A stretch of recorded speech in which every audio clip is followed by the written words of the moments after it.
complete. But I would think that setting your roadmap itself is a game changer. Yeah, Because I know. you're communicating to the world. Communicating that this is with what the we world. intend to do. And hopefully we are on the right path at this stage. Completely out of time, Mr. Rao.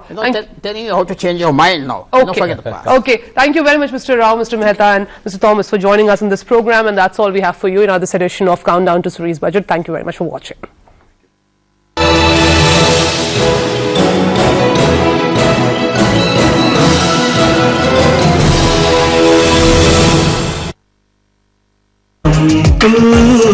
बढ़ा कदम तेरे साथ साथ तेरा देश बढ़ रहा है बढ़ा कदम तू बढ़ा कदम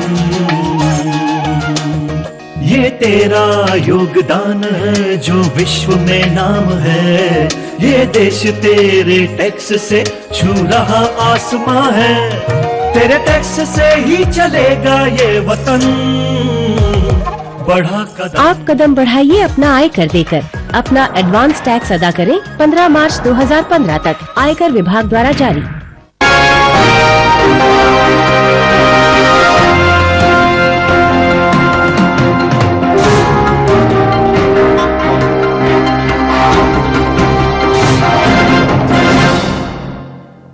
मैं तो सारे मैसेज पढ़ूंगी। मैंने नहीं तुम्हारा मोबाइल। तू कब आया मोनू? अब तो मोनू के कॉलेज वापस जाने का टाइम आ गया है।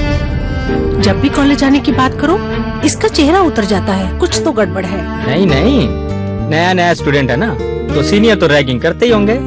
चिंता वाली कोई बात नहीं। चिंता की बात है भाई साहब। रैगिंग जैसे गंभीर मामले को नजरअंदाज मत कीजिए। एंटी रैगिंग हेल्पलाइन नंबर पे कॉल करें और उनसे सलाह और सहयोग लें। एंटी रैगिंग हेल्पलाइन नंबर 1800-180-5522 पर कॉल करें। 4 5 6 पंजे 30 दिमाग तो हवाई जहाज है तेरे। नाना राकेट। हाँ रॉकेट। राकेट जी कहाँ? अम्मा खेत में आई है। जा रख ले। मुन्नी बीमार जो होने वाली है। बीमार?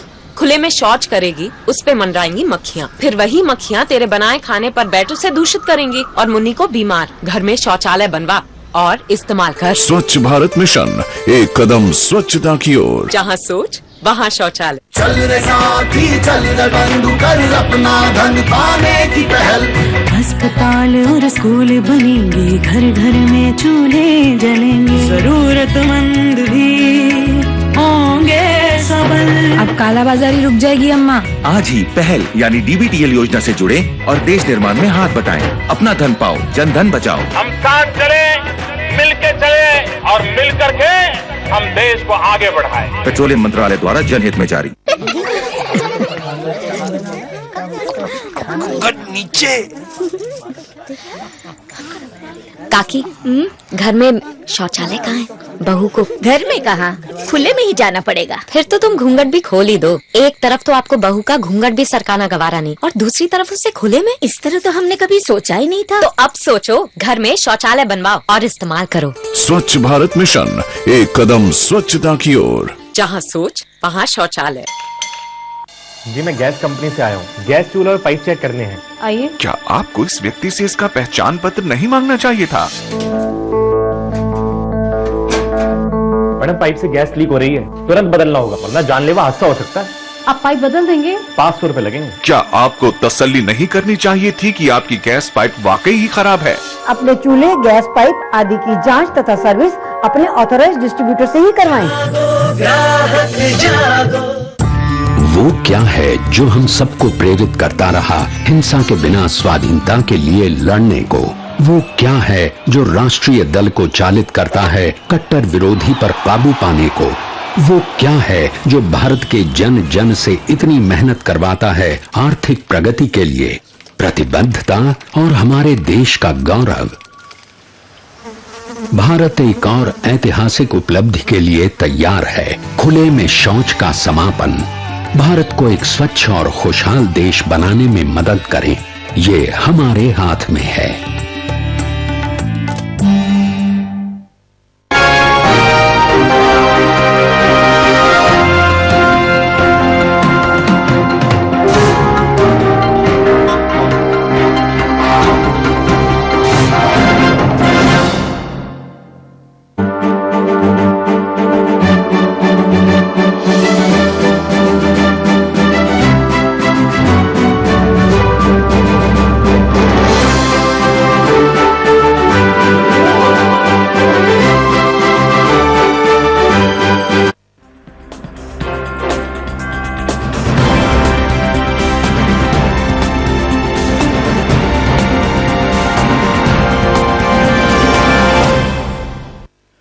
नमस्कार, लोकसभा टीवी की इस विशेष प्रस्तुति में आपका स्वागत है। मैं हूं अनुराग दीक्षित। आज देश और दुनिया की निगाहें लोकसभा पर टिकी होंगी। अब से कुछ देर बाद करीब 11 बजे वित्त मंत्री अरुण जेटली लोकसभा में 16वीं लोकसभा का दूसरा आम बजट पेश करेंगे। हर कोई देखना और सुनना चाहेगा कि वित्त मंत्री अरुण जेटली के बजट में उसके लिए क्या है। पिछले बजट को तैयार करने में सरकार को ज्यादा समय नहीं मिल सका था, लिहाजा तर्क दिया गया कि वर्ष 2015 के बजट का इंतजार करना होगा। समय आ चुका है, देखना होगा कि सबका साथ सबका विकास इस बजट से कैसे झलकता है। बेटी बचाओ बेटी पढ़ाओ, सबके लिए आवास, डिजिटल इंडिया, स्वच्छ भारत अभियान, नमामि गंगे, स्मार्ट सिटीज जैसे महत्वाकांक्षी कार्यक्रमों पर कितनी गंभीरता दिखती है। वित्त मंत्री ऐसा क्या करने जा रहे हैं जिससे मेक इन इंडिया का सपना पूरा होगा। देखना होगा कि वित्त मंत्री के बजट भाषण के बाद कैसे निवेश का बेहतर माहौल बनता है। निवेश, राजकोषीय घाटा, व्यापार घाटा, चालू खाते का घाटा जैसे जरूरी आर्थिक तकनीकियों से वित्त मंत्री इस बजट के जरिए कैसे निपटते हैं। बढ़ती विकास दर से रोजगार कैसे पैदा होगा। गांव में रहने वाली 70% आबादी के लिए क्या वित्तीय प्रावधान होंगे। इस कथित कृषि प्रधान देश के किसानों के लिए कितना बजटीय आवंटन रहेगा। हमारे जैसे नौकरी पेशा के लिए टैक्स में कितनी राहत मिलती है। आंकड़ों में कम हो चुकी महंगाई जमीनी स्तर पर कैसे राहत दे पाएगी। यकीनन उम्मीदें काफी हैं। पूर्ण बहुमत वाली इस सरकार से ज्यादा अपेक्षाएं होनी भी चाहिए। तो क्या ये सब होने जा रहा है और क्या कुछ हुआ है? लोकसभा टेलीविजन दिन भर आप तक ये जानकारी पहुंचाता रहेगा। इस नए स्टूडियो से दिन भर चर्चाओं का दौर जारी रहेगा। अलग अलग क्षेत्रों के खास मेहमान बजट का सटीक विश्लेषण करेंगे, बताएंगे कि कैसा रहा बजट। और इसी क्रम में आज एजेंडा की इस विशेष प्रस्तुति में हम समझने की कोशिश करेंगे कि वित्त मंत्री के सामने क्या हैं चुनौतियां, क्या हैं उम्मीदें, कैसे आ रहे हैं अच्छे दिन।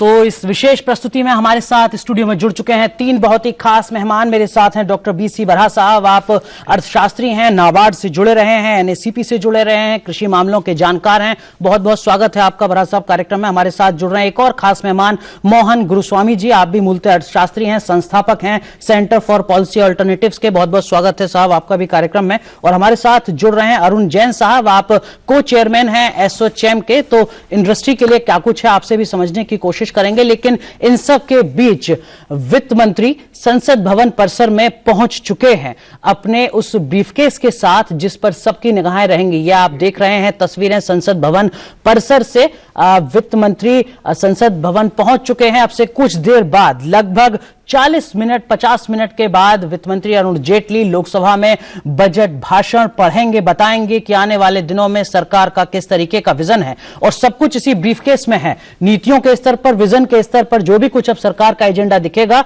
वो इसी ब्रीफकेस से निकलने जा रहा है। चर्चा की शुरुआत करते हैं। मोहन गुरुस्वामी साहब, चर्चा की शुरुआत आपसे।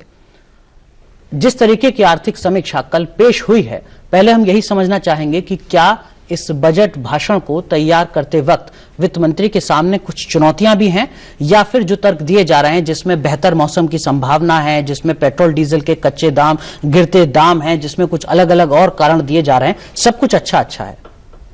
बिल्कुल अच्छा है, क्योंकि उनके लिए जो वातावरण है, माहौल जो है अब देश में, वो अच्छा है उनके लिए। और वो जो सुधार करना चाहते हैं उसको अब वो शुरू कर सकते हैं। भाई ये मौका उन्हें मिला है और ये मौका अगर वो प्राप्त नहीं करेंगे तो इसके बाद तो और बजट में ज्यादा करने की गुंजाइश नहीं है, क्योंकि एक रास्ता लग जाता है। तो अभी 3-4 साल बाकी है इनको, तो कोर्स अब ये सेट कर सकते हैं। और इस इकोनॉमिक सर्वे में 2-3 चीज बड़े स्पष्ट आते हैं जी, कि जो प्राइवेट सेक्टर का जो कैपिटल फॉर्मेशन है बिल्कुल घट गया है। प्राइवेट सेक्टर को पैसा कुछ मार्केट में नहीं आ रहा, वो सिर्फ बैंकों से लोन लेके चला रहे हैं अपना बिजनेस। दूसरी चीज है कि ये सब्सिडीज पे जो 3,77,000 करोड़ खर्च होता है, उस पर 60% से ज्यादा ऊपर ही रह जाता है, नीचे वर्ग के लोगों को आता नहीं, गाँव में जाता नहीं। तो इसके भी एक अंदेशा दिया है कि इसे कुछ करेंगे जी। अब जैसा आप शुरू किए, शुरुआत में कहा कि सबकी अपेक्षा है, सब कुछ जानते हैं। तो सरकार का असली काम क्या है कि वो ढांचा अपना बढ़ाए, ताकि लोगों पे खर्च करें और उन्नति, देश की प्रगति के रास्ते पे रखें। अगर सब चाहते हैं कि हमें डीजल का दाम कम करो, पेट्रोल का दाम करो, टैक्स में छूट दो, तो इनके पर कोई रहा नहीं जाएगा। तो सरकार का काम जो होता है कि हमें एक दृश्य बताए कि आगे ये रास्ता है, इसके लिए हमें ये करना है, और आज कुछ कठिनाई सहना है तो सहना पड़ेगा। तो ये उनका एक मौका है। नहीं, कड़वी दवा की बात तो सरकार बनने के तुरंत बाद कही जा चुकी थी। अब तो कहा जा रहा है कि स्थितियां कुछ सुधर गई हैं, अब अच्छे दिन आने की उम्मीद। अच्छे दिन आने की उतनी एकदम उम्मीद नहीं है। जैसा अगर आप 30,77,000 करोड़ सब्सिडीज पे दे देंगे, तो आपकी कैपिटल इन्वेस्टमेंट का पैसा बहुत कम रह जाता है। ठीक है। तो कैपिटल इन्वेस्टमेंट अगर नहीं करेंगे, तो नई प्रोजेक्ट, नए योजनाएं शुरू नहीं करेंगे, सड़क, रोड, कनाल, डैम नहीं बनाएंगे, तो इकोनॉमिक ग्रोथ नहीं होगा। क्योंकि हमारी जो इकोनॉमिक व्यवस्था है वो गवर्नमेंट एक्सपेंडिचर लेड है। ठीक है। तो गवर्नमेंट एक्सपेंडिचर अगर एक चीज मैं आपसे और समझना चाहूंगा, जैसे मैंने शुरुआत में भी कहा कि जब पिछला बजट पेश किया था वित्त मंत्री ने, तब ये कहा गया सरकार की तरफ से और आप जैसे जानकारों की तरफ से भी कि इस बजट से आप बहुत उम्मीदें मत कीजिए, क्योंकि सरकार को बहुत कम समय मिला है बजट तैयार करने के लिए। वो स्थिति इस बार नहीं है। मतलब इस बार कोई तर्क नहीं दिया जा सकता, ये दलील नहीं दी जा सकती कि हमारे सामने ये मजबूरी है, हमारे सामने ये चुनौतियां हैं। वो तो है, उनको तो ये बजट इन्हीं का नाम रहेगा और इनका छाप ये बजट पर रहेगा जी। मगर इनके लिए भी कुछ प्रॉब्लम्स हैं, क्योंकि जो जिस तरह के जीडीपी ग्रोथ बता रहे थे सीएसओ की ऑफिस, रेवेन्यू कलेक्शन वैसा नहीं रहा। ठीक है। जो सरकार के जो ब्रांचों में पैसा आ रहा है वो उतना स्ट्रीम नहीं रहा, क्योंकि पिछले साल इनको, अब ये साल में इनको काटना पड़ा है 20,000 करोड़ शिक्षा में, 20,000 करोड़ हेल्थ में। तो रेवेन्यू स्ट्रीम्स को भी देखना चाहिए। ऐसा ना हो कि इतना आप टैक्स बढ़ा देंगे कि रेवेन्यू स्ट्रीम घट जाएगा, अगर ग्रोथ नहीं हो, ग्रोथ के बिना रेवेन्यू नहीं हो बढ़ेगी। ठीक बात है। तो ये सब इनको देख के सामंजस्य बैठाना होगा बराबर। और मेरे ख्याल में अब एक मौका मिला है, क्योंकि अब जो $50 बिलियन प्रति साल का इनको एक बोनस मिला है, क्योंकि तेल के दाम घटने से। अब उसको कैसा इस्तेमाल करते, अगर आप पब्लिक को दे सकते हैं। डॉक्टर बरा साहब, मैं आऊंगा सर, उसको भी समझने की कोशिश करूंगा। डॉक्टर बरा, आपसे समझना चाहूंगा सर, 70% आबादी, कृषि, सिंचाई। कल भी हमने सुना प्रधानमंत्री को जब लोकसभा में वो कह रहे थे, तो उन्होंने सिंचाई का जिक्र किया, उन्होंने किसानों की बात की, उन्होंने गरीबों की बात की, उन्होंने सॉइल टेस्टिंग की बात की। क्या उस सब की झलक बड़े पैमाने पर, व्यापक पैमाने पर इस बजट में देखने की उम्मीद 100% की जाए? होना चाहिए, बिकॉज हमारा जो last couple of decades we have been hearing about this couple of things, like talking about poverty, talking about the productivity, agriculture stagnation is taking place, and the sustainability issues are very important. And we are very happy that only 1 week back, I think the Honorable Prime Minister has actually initiated a very useful program called Soil Health Card. जी। कल I think कल में prime minister जी ने ये बताया था कि भाई अगर हमारा सेहत ठीक नहीं रहेगा, ठीक बात तो सही का तो क्या पैदा करोगे। बिल्कुल। Now that's very useful thing, and that actually lead to what normally called sustainable production systems. जो जानकार सर बताते हैं, मतलब आप जैसे जो जानकार बताते हैं, वो ये कहते हैं कि अगर आपको हर खेत को पानी देना है सिंचाई के जरिए, तो आपको बहुत भारी भरकम निवेश करना होगा, आपको बहुत भारी भरकम बजटीय आवंटन करना होगा, तभी इरिगेशन फैसिलिटीज आप अपने पूरे देश में डेवलप कर सकते हैं, वरना आप इंद्रदेव की मेहरबानी पर ही निर्भर रहिए 60% खेतों में।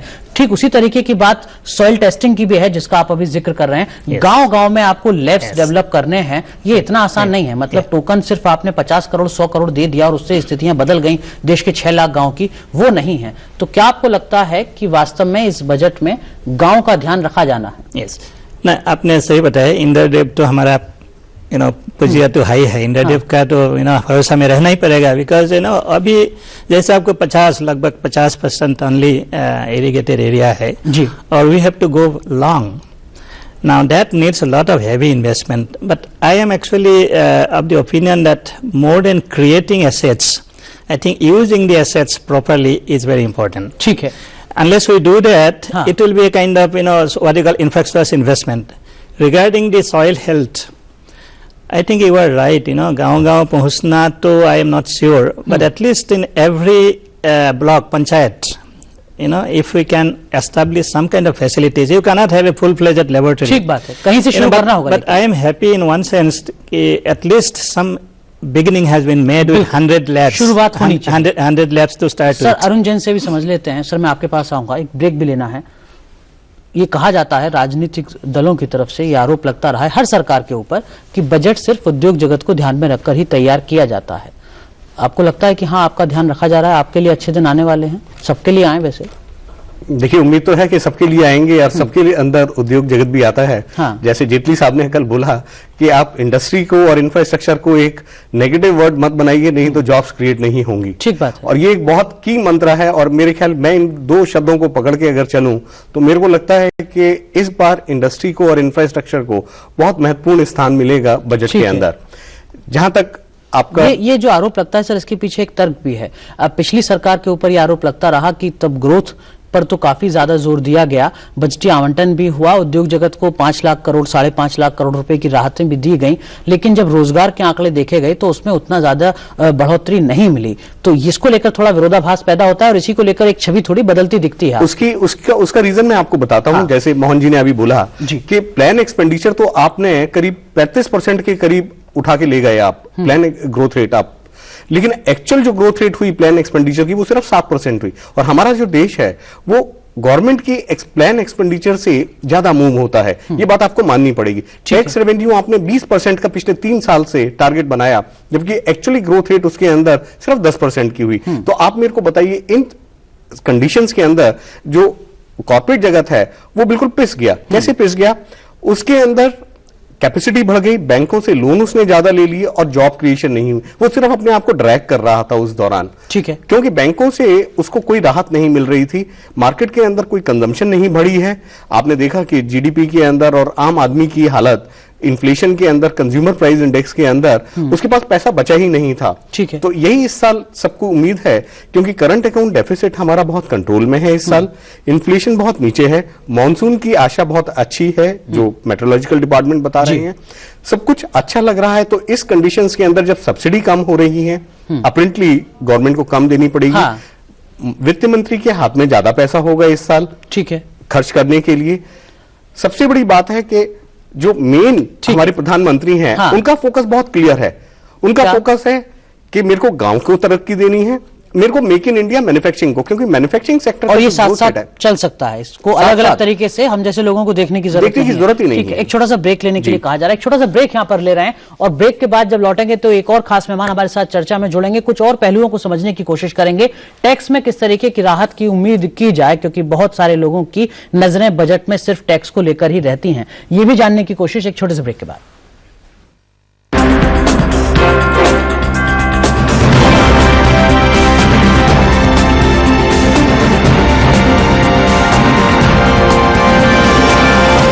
एक बार 50,000 रुपए डाल, 6 महीने बाद हर महीने जिंदगी भर के लिए 10,000 रुपए। तो इधर से अरे ये देखिए, ये तेल 2 बूंद अपने सर में डालो और 1 हफ्ते में बालों की गारंटी। ऐसा कभी होता है क्या? हाँ, तो ऐसा कभी होता है क्या? कम समय में ज्यादा फायदा मतलब धोखा, इसीलिए किसी भी स्कीम में इन्वेस्ट करने से पहले उसकी अच्छी तरह जांच कर ले। सेबी, हर इन्वेस्टर की ताकत। देख देख देख, दर्शन! अरे अरे अरे, दर्शन! ओए ओए ओए, दर्शन! जल्दी मचाकर, ट्रैफिक रूल को न मानकर और हेलमेट न पहनकर आप स्टाइल नहीं देते हैं, बल्कि खतरा उठाते हैं और कई बार इसकी कीमत भी चुकाते हैं। बाइक यातायात के लिए है, स्टंट के लिए इसका इस्तेमाल भारी पड़ सकता है। 2 पहिया के हैं 2 नियम, सावधानी और संयम। सड़क परिवहन और राजमार्ग मंत्रालय द्वारा जनहित में जारी।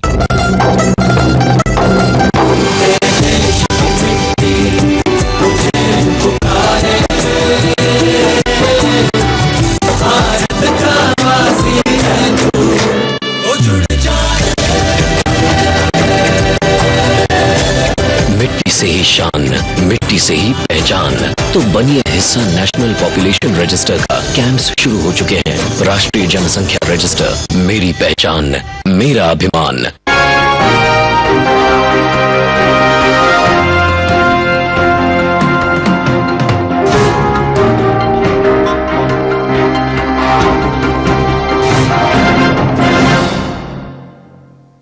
प्रियंका भारती?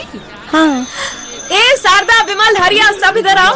ये प्रियंका, बहुत नाम है इनका। अपनी इज्जत और स्वच्छता की खातिर अपने लगन के दूसरे दिन ससुराल छोड़ने की हिम्मत दिखाई और अपने मर्द से शौचालय बनवाने की मांग की। सुना उसने? जब सोच और इरादा नेक हो तो सब सुनते हैं, जैसे इसके मर्द ने सुना। स्वच्छ भारत मिशन, एक कदम स्वच्छता की ओर। आप भी अपने घर में शौचालय बनवाएं और इस्तेमाल करें। जहाँ सोच वहाँ शौचालय। 9 to 5 जॉब, अरे 5 to 9 जॉब, भाग दौड़ all the time job, the roaming वाला जॉब, द डेडलाइन वाला जॉब, और are you living in the market वाला job? Life is full of options. Choose a job and earn on your own terms. Choose to become an LIC agent. It's more than a job. It's career insurance. Be your own boss. Be an LIC agent. अब life set है।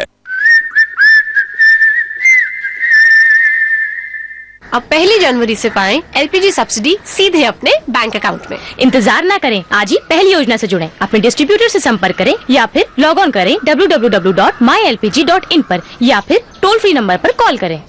अपना धन पाओ, जन धन बचाओ, देश निर्माण में हाथ बढ़ाओ। पेट्रोलियम एवं प्राकृतिक गैस मंत्रालय द्वारा जनहित में जारी। आधा मिनट आपके चाहने वालों के साथ आपको दिन भर की खुशी देता है। आधा मिनट आपके पसंदीदा गाने का आपको पूरे हफ्ते की ऊर्जा देता है। आधा मिनट क्रिकेट के मैदान पर आपकी पसंदीदा टीम को चैंपियन बना सकता है। और आधा मिनट खाने से पहले साबुन से हाथ धोना आपकी और आपके चाहने वालों की जान बचा सकता है, क्योंकि साबुन से हाथ धोने से रोगों से बचाव होता है। हम साथ मिलकर रोगों पर विजय पा सकते हैं, ये हमारे हाथ में है। स्वच्छ भारत मिशन, एक कदम स्वच्छता की ओर।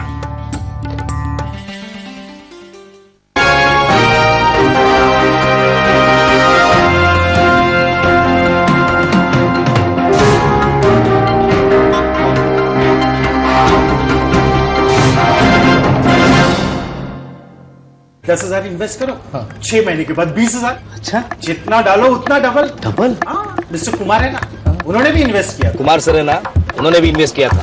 आज की डेट में उनके पास क्या नहीं है।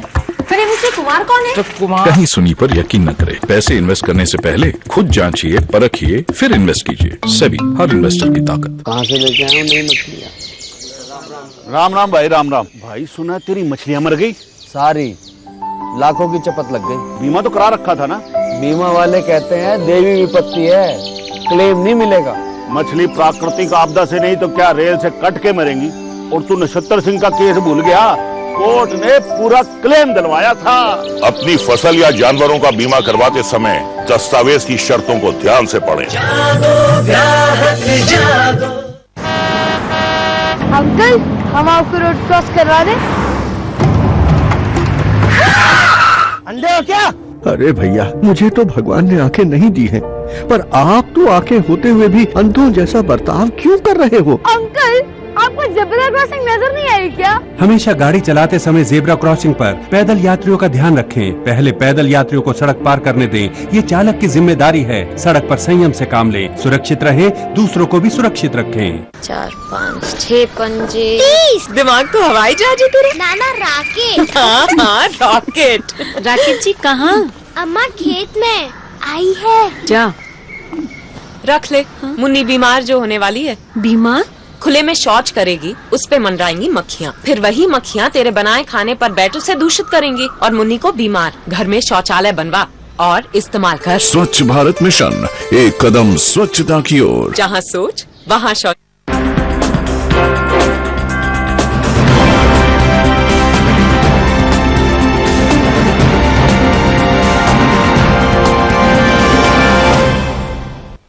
और इस विशेष प्रस्तुति में आपका स्वागत है। यहाँ पर हमारे साथ स्टूडियो में जुड़ चुके हैं एक और खास मेहमान, वरिष्ठ पत्रकार शिशिर सिन्हा। आप हिंदू बिजनेस लाइन से जुड़े हुए हैं। आपसे समझने की कोशिश करेंगे कि आप किस तरीके से उम्मीद करते हैं बजट से, जो अब से कुछ देर बाद लोकसभा में वित्त मंत्री अरुण जेटली पेश करेंगे। अरुण जेटली संसद भवन पहुंच चुके हैं। तस्वीरें आप देख सकते हैं और जो ब्रीफकेस साथ में रहता है वित्त मंत्री के, उसी पर सबकी नजरें लगी रहती हैं कि वित्त मंत्री इस ब्रीफकेस से क्या कुछ निकालने जा रहे हैं। ये तस्वीरें आप देख रहे हैं संसद भवन परिसर की, जहां वित्त मंत्री अरुण जेटली अब से कुछ देर पहले पहुंच चुके हैं। शिशिर जी, ये जो ब्रीफकेस है इसकी भी कुछ कहानी है क्या, मतलब पत्रकारों के चर्चाओं के स्तर पर? ये बस्ते की कहानी तो खैर ज्यादा नहीं कह सकता। हाँ। क्योंकि इसकी चर्चा काफी समय से, लेकिन जो चूंकि बजट शब्द जो फ्रांसीसी शब्द से निकला हुआ है, बुगे, चमड़े के बैग हाँ। से, पर्स से, तो शायद उसको आप कह सकते हैं। और बीच में ये भी चर्चा हुई थी कि कुछ वित्त मंत्रियों ने बक्सा ले जाने से मना कर दिया था। उन्होंने कहा था मैं फाइल लेकर के चला जाऊंगा, फाइल में पढ़ दूंगा। लेकिन उनको कहा गया कि नहीं, फाइल में नहीं ले जा सकते, लीक होने के चांसेस हैं। तो फिर उसके जगह पे बकायदा लेदर सूट ताला वाला लगा के बक्सा सुरक्षित, और उसका खास कलर होगा। ये नहीं कि आप कोई भी कलर चूज कर सकते हैं। अच्छा, वो कलर को लेकर के भी बहुत ज्यादा ध्यान दिया जाता है। इसके पीछे कोई, मुझे नहीं लगता है कि संवैधानिक व्यवस्था ठीक है, लेकिन कुछ मान्यताएं हैं उसके ऊपर चल रही है। ठीक है, लेकिन इन सब के बीच हम आर्थिक समीक्षा की यहाँ पर चर्चा कर रहे थे। आर्थिक समीक्षा में क्या कुछ बातें कही गई हैं मुख्यतः, ये भी थोड़ा समझ लेते हैं। आर्थिक समीक्षा में कहा गया है, ये उम्मीद जताई गई है कि जो विकास दर है, विकास की रफ्तार है, वो दोहरे अंक तक पहुंच सकती है। ये अपने आप में एक बड़ी बात है, क्योंकि अगर दोहरे अंक तक विकास दर पहुंचाने की उम्मीद जताई जाती है आर्थिक समीक्षा में, तो वो कैसे संभव होने जा रहा है अगले वित्तीय वर्ष में। हालांकि 8.1 से लेकर 8.5% तक की विकास दर की संभावना जताई गई है। इसके अलावा अगर बाकी कुछ प्रमुख मुद्दों की बात करें तो आर्थिक समीक्षा में कहा गया कि मौजूदा वित्त वर्ष में 7.4% की विकास दर रह सकती है। ये पहले भी अनुमान सीएसओ की तरफ से आ चुका है। इस बार चालू बचत का घाटा 1% रहने का आकलन बताया गया है। 2012 में 4.7% के स्तर पर था चालू खाते का घाटा। वित्तीय घाटे का स्तर 3% तक लाने की कवायद करनी होगी। आर्थिक समीक्षा में ये बात कही जाती है। चालू वित्तीय वर्ष का राजकोषीय घाटे को 4.1% रखने का लक्ष्य तय किया गया है। यानी सरकार को अपना जो खर्च है वो कम करना होगा। 3,78,000 करोड़ से ज्यादा की सब्सिडी पर जो रकम है वो खर्च की जा रही है। सब्सिडी का खर्च जीडीपी का लगभग 4.24% हो चुका है। सब्सिडी का फायदा गरीबों को कम, अमीरों को ज्यादा। आर्थिक समीक्षा में अगर ये बात कही गई है तो इसका मतलब क्या है आप समझ सकते हैं। 8 लाख करोड़ रुपए से ज्यादा के प्रोजेक्ट लंबित हैं, लेकिन जो लंबित परियोजना है उनकी लंबित रहने की जो स्थिति है उसमें कुछ बदलाव हुआ है पिछली सरकार के मुकाबले। ये इस आर्थिक समीक्षा में बातें कही गई हैं। शिशिर सर, आपसे समझना चाहूंगा किस तरीके के बजट की उम्मीद आप करते हैं। एक कल एक्रोनिम आया जैम, जिसमें कहा गया जनधन, आधार और मोबाइल। देखिए, जनधन करीबन 12.5 करोड़ अकाउंट हैं। आधार की बात करें करीबन 7.5 करोड़ आधार नंबर हैं, और मोबाइल कनेक्शन की बात करें तो 9 करोड़ के लगभग, 90 करोड़ के लगभग में जी। अब जब आपने बात जो कही कि सब्सिडी आप जब 3.5%, 4% जीडीपी का खर्च कर रहे हैं, लेकिन गरीबों को उसका फायदा नहीं पहुंच पा रहा है। यदि ये जैम का इस्तेमाल हो, ठीक है, तो हो सकता है कि सब्सिडी का पूरा फायदा एक टारगेटेड जो हम कहते हैं वो हो सकेगा। दूसरा ये कि सब्सिडी की रिस्ट्रक्चरिंग और रैशनलाइजेशन की बात की जाए। 3F है, फर्टिलाइजर, फ्यूल और फूड। बिल्कुल, फूड में आप कुछ कर नहीं सकते हैं क्योंकि नेशनल फूड सिक्योरिटी एक्ट है। ठीक बात है। फ्यूल में आपके पास गुंजाइश काफी ज्यादा है क्योंकि अंतर्राष्ट्रीय बाजार में कच्चे तेल के भाव कम हुए हैं। डीजल और पेट्रोल डीरेगुलेट हो चुका है। एलपीजी में आपने 1 जनवरी से डायरेक्ट बेनिफिट ट्रांसफर कर दिया है, तो वहां पर आपके पास एक कमी की बात होती है।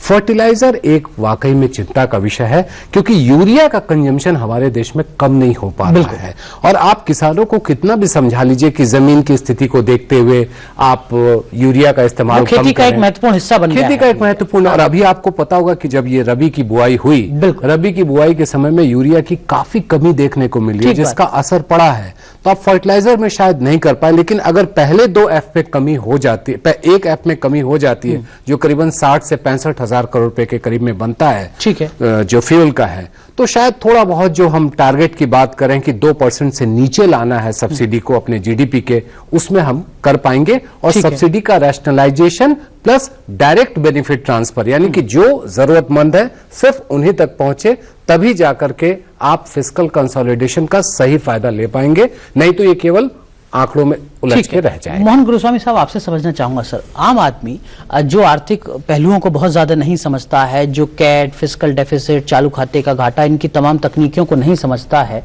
उसको सीधा सीधा ये नजर आता है कि बजट में उसके लिए क्या खास है। हम टैक्स का जिक्र लगातार कर रहे हैं, आप लोगों से समझेंगे भी। एक तो उसको लगता है कि टैक्स में मुझे क्या राहत मिली, इसके अलावा कुछ बड़ी महत्वाकांक्षी योजनाओं में किस तरीके का बजटीय आवंटन हुआ है। आपको लगता है कि सोशल इंफ्रास्ट्रक्चर, जिसमें हेल्थ की बात की जाती है, जिसमें एजुकेशन की बात की जाती है, इसको कहीं ना कहीं प्राथमिकता में रखना होगा, क्योंकि जितने जानकार अब तक बताते रहे कि आपको जीडीपी का इतना खर्च करना चाहिए, वो अब तक नहीं हो पाया। देखिए, सबसे पहले आम आदमी कौन है? आप कह रहे थे कि आम आदमी को टैक्स की राहत यहाँ पार्टी को छोड़ दे रहे हैं। यहाँ पे इस देश में 3.5 करोड़ लोग इनकम टैक्स जमा करते हैं और 120 करोड़ की आबादी में। ठीक बात है। तो ये आम आदमी नहीं है। तो मेरे ख्याल में आप कह रहे हैं आम आदमी का दायरा और बढ़ सकता है 3.5 करोड़ से।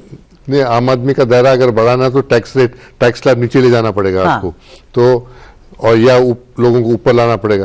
तो ये मुश्किल की बात है। और जो लोग गुंजाइश कर रहे हैं कि टैक्स की राहत मिलेगी, छूट मिलेगी, ये मेरे ख्याल में उचित बात नहीं है राजनीतियों को इसको बढ़ाने के लिए। ठीक है। दूसरी चीज ये है कि जो सब्सिडी की बात कर रहे हैं, केंद्र की सब्सिडी आप मैनेज कर सकते हैं, मगर दूसरे इनडायरेक्ट सब्सिडीज हैं, पब्लिक सेक्टर लॉसेस हैं, इलेक्ट्रिसिटी बोर्ड लॉसेस हैं, जो स्टेट में आता है। तो कुल मिला के अगर ये सब जोड़ते हैं, कम से कम 20% जीडीपी से उड़ जाता है।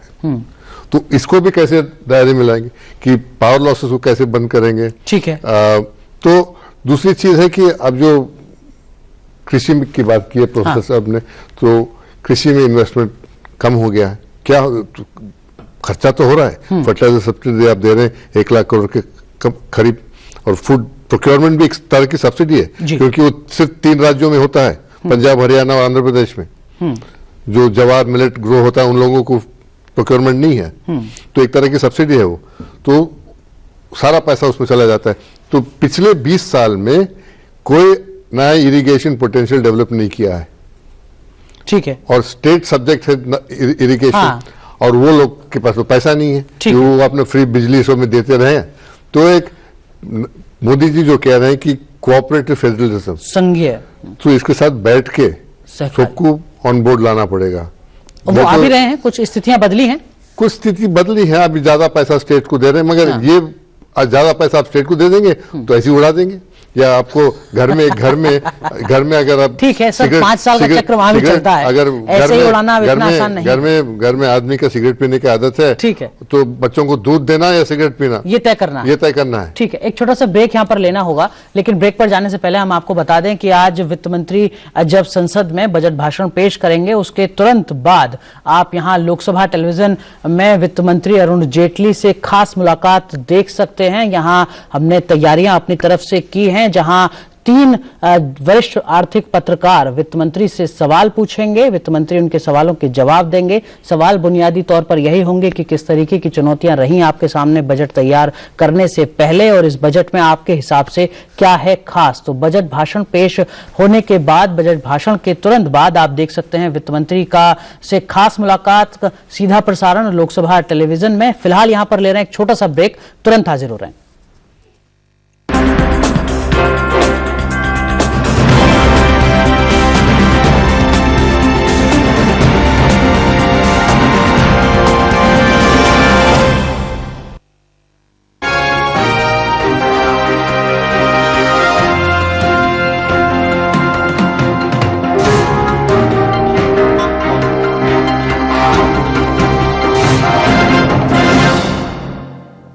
तेरे देश की मिट्टी तुझे पुकारे,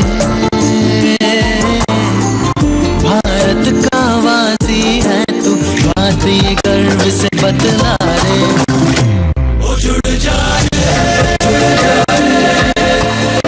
मिट्टी से ही शान, मिट्टी से ही पहचान, तो बनिए हिस्सा नेशनल पॉपुलेशन रजिस्टर का। कैंप्स शुरू हो चुके हैं। राष्ट्रीय जनसंख्या रजिस्टर, मेरी पहचान, मेरा अभिमान।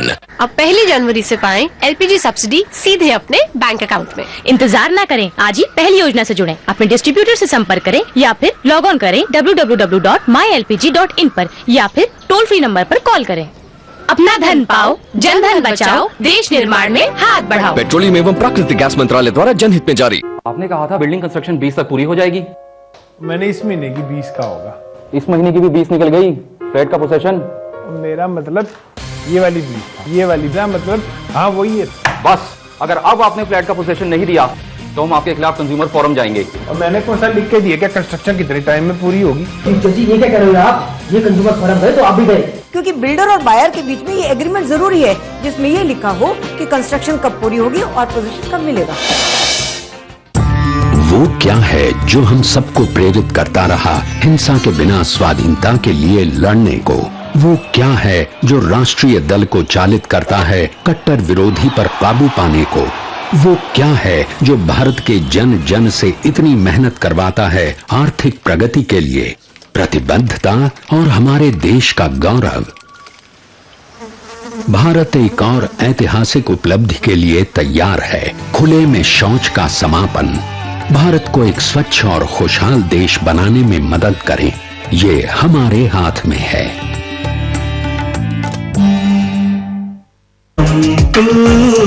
बढ़ा कदम, तेरे साथ साथ तेरा देश बढ़ रहा है। बढ़ा कदम तू, बढ़ा कदम,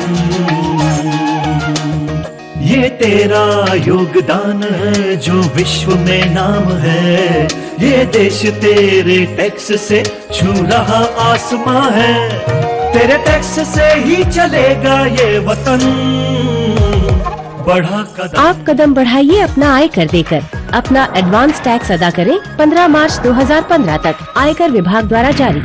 एक बार 50,000 रूपए डाल, 6 महीने बाद हर महीने जिंदगी भर के लिए 10,000 रूपए। तो इधर से ये देखिए, ये तेल 2 बूंद अपने सर में डालो और 1 हफ्ते में बालों की गारंटी। ऐसा कभी होता है क्या? हाँ, तो ऐसा कभी होता है क्या? कम समय में ज्यादा फायदा मतलब धोखा, इसीलिए किसी भी स्कीम में इन्वेस्ट करने से पहले उसकी अच्छी तरह जांच कर ले। सेबी, हर इन्वेस्टर की ताकत। पप्पू एक सॉलिड हीरो है, समझे सबको ये जीरो है। पप्पू की जीन्स कमाल है, पप्पू की वॉच कमाल, पर पप्पू सुन नहीं सकता। क्यों बहरा है? हथेली पे जान है, कानों में हेडफोन ऑन है। पप्पू था एक सॉलिड हीरो। पप्पू ना बने, सड़क पर चलते समय मोबाइल और हेडफोन्स का प्रयोग ना करें। सड़क नियमों का पालन करें। जिंदगी आपकी है, सोचना आपको है। एक खुशहाल और उपयोगी जीवन के लिए चाहिए मन की शांति, इसीलिए मैंने चुना LIC। LIC से आता है जीवन में सुरक्षा का सुर, तो कहीं और क्यों जाएं?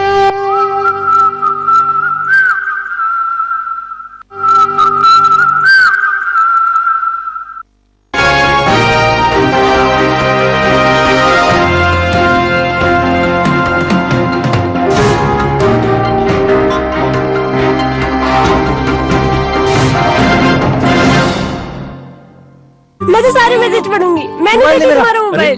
तू कब आया मोनू? अब तो मोनू के कॉलेज वापस जाने का टाइम आ गया है। जब भी कॉलेज जाने की बात करो, इसका चेहरा उतर जाता है। कुछ तो गड़बड़ है। नहीं नहीं, नया नया स्टूडेंट है ना, तो सीनियर तो रैगिंग करते ही होंगे। चिंता वाली कोई बात नहीं। चिंता की बात है भाई साहब। रैगिंग जैसे गंभीर मामले को नजरअंदाज मत कीजिए। एंटी रैगिंग हेल्पलाइन नंबर पे कॉल करें और उनसे सलाह और सहयोग लें। एंटी रैगिंग हेल्पलाइन नंबर 1800-180-5522 पर कॉल करें। आधा मिनट आपके चाहने वालों के साथ आपको दिन भर की खुशी देता है। आधा मिनट आपके पसंदीदा गाने का आपको पूरे हफ्ते की ऊर्जा देता है। आधा मिनट क्रिकेट के मैदान पर आपकी पसंदीदा टीम को चैंपियन बना सकता है। और आधा मिनट खाने से पहले साबुन से हाथ धोना आपकी और आपके चाहने वालों की जान बचा सकता है, क्योंकि साबुन से हाथ धोने से रोगों से बचाव होता है।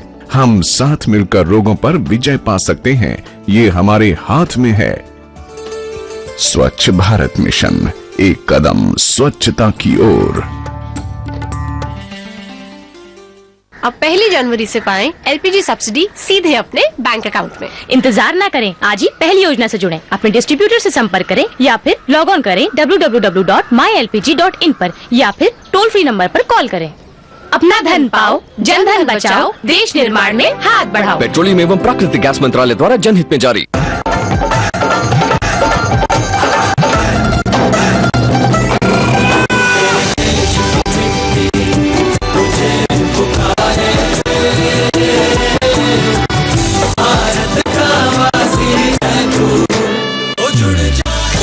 मिट्टी से ही शान, मिट्टी से ही पहचान, तो बनिए हिस्सा नेशनल पॉपुलेशन रजिस्टर का। कैंप्स शुरू हो चुके हैं।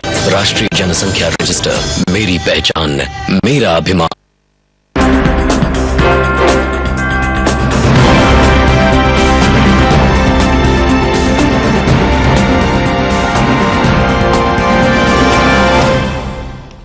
ब्रेक के बाद आपका एक बार फिर स्वागत है। आप देख रहे हैं विशेष प्रस्तुति जिसमें हम समझने की कोशिश कर रहे हैं कि कैसा होना चाहिए बजट। वित्त मंत्री के सामने किस तरीके की हैं चुनौतियां। वित्त मंत्री संसद भवन पहुंच चुके हैं। ठीक 11 बजे वो अपना बजट भाषण देंगे जिसमें वो बताएंगे कि आने वाले दिनों में किस तरीके का विजन सरकार की तरफ से दिखना जा रहा है। और संसद में बजट पेश करने के बाद वित्त मंत्री का एक्सक्लूसिव इंटरव्यू आप देख सकते हैं लोकसभा टेलीविजन पर। लोकसभा टेलीविजन के साथ वित्त मंत्री की पहली मुलाकात बजट भाषण के तुरंत बाद आप आज देख सकेंगे, और जिसमें 3 वरिष्ठ आर्थिक पत्रकार संपादक वित्त मंत्री से सवाल जवाब करेंगे, पूछेंगे कि किस तरीके की चुनौतियां आपके सामने थीं, किस किस चीज को आपने प्राथमिकता के आधार पर चुना बजट तैयार करते वक्त। तो भाषण के तुरंत बाद देखिए वित्त मंत्री से खास मुलाकात। अरुण जैन जी, आपसे समझना चाहूंगा सर, क्या कुछ करना चाहिए वित्त मंत्री को ताकि जो निवेश के लिए बेहतर माहौल की बात लगातार कही जाती रही है आपके द्वारा, वो कुछ बन सके आपके हिसाब से? इंफ्रास्ट्रक्चर को लेकर जो कुछ सरकार चाहती है वो भी कुछ रफ्तार पकड़ती दिखें चीजें। देखिए, इंफ्रास्ट्रक्चर के अंदर और टोटल पॉलिसी के अंदर अगर आप देखें तो हम लोगों को 2 बड़ी उम्मीदें हैं, 2 बड़े की पॉइंट्स हैं। पहला पॉइंट है कि प्लान एक्सपेंडिचर के अंदर क्या हम 2% से ऊपर इसको निकाल पाएंगे, जो 1.7% है। उसके अंदर उम्मीद की जा रही है कि किसी टाइम पे जो 4.7% हुआ करता था उसके अंदर कितना इजाफा होगा। एक दूसरा सबसे महत्वपूर्ण पॉइंट है कि टैक्स ग्रोथ कितनी दिखाते हैं। टैक्स ग्रोथ अगर अनरीजनेबल हुई, जैसे पिछले 3 सालों से हम देख रहे हैं 20% की ग्रोथ रेट दिखा देते हैं और एक्चुअल ग्रोथ रेट 10-11% से ऊपर नहीं पहुंच पाती है, तो बड़ा प्रेशर रहता है बिजनेसमैन के ऊपर।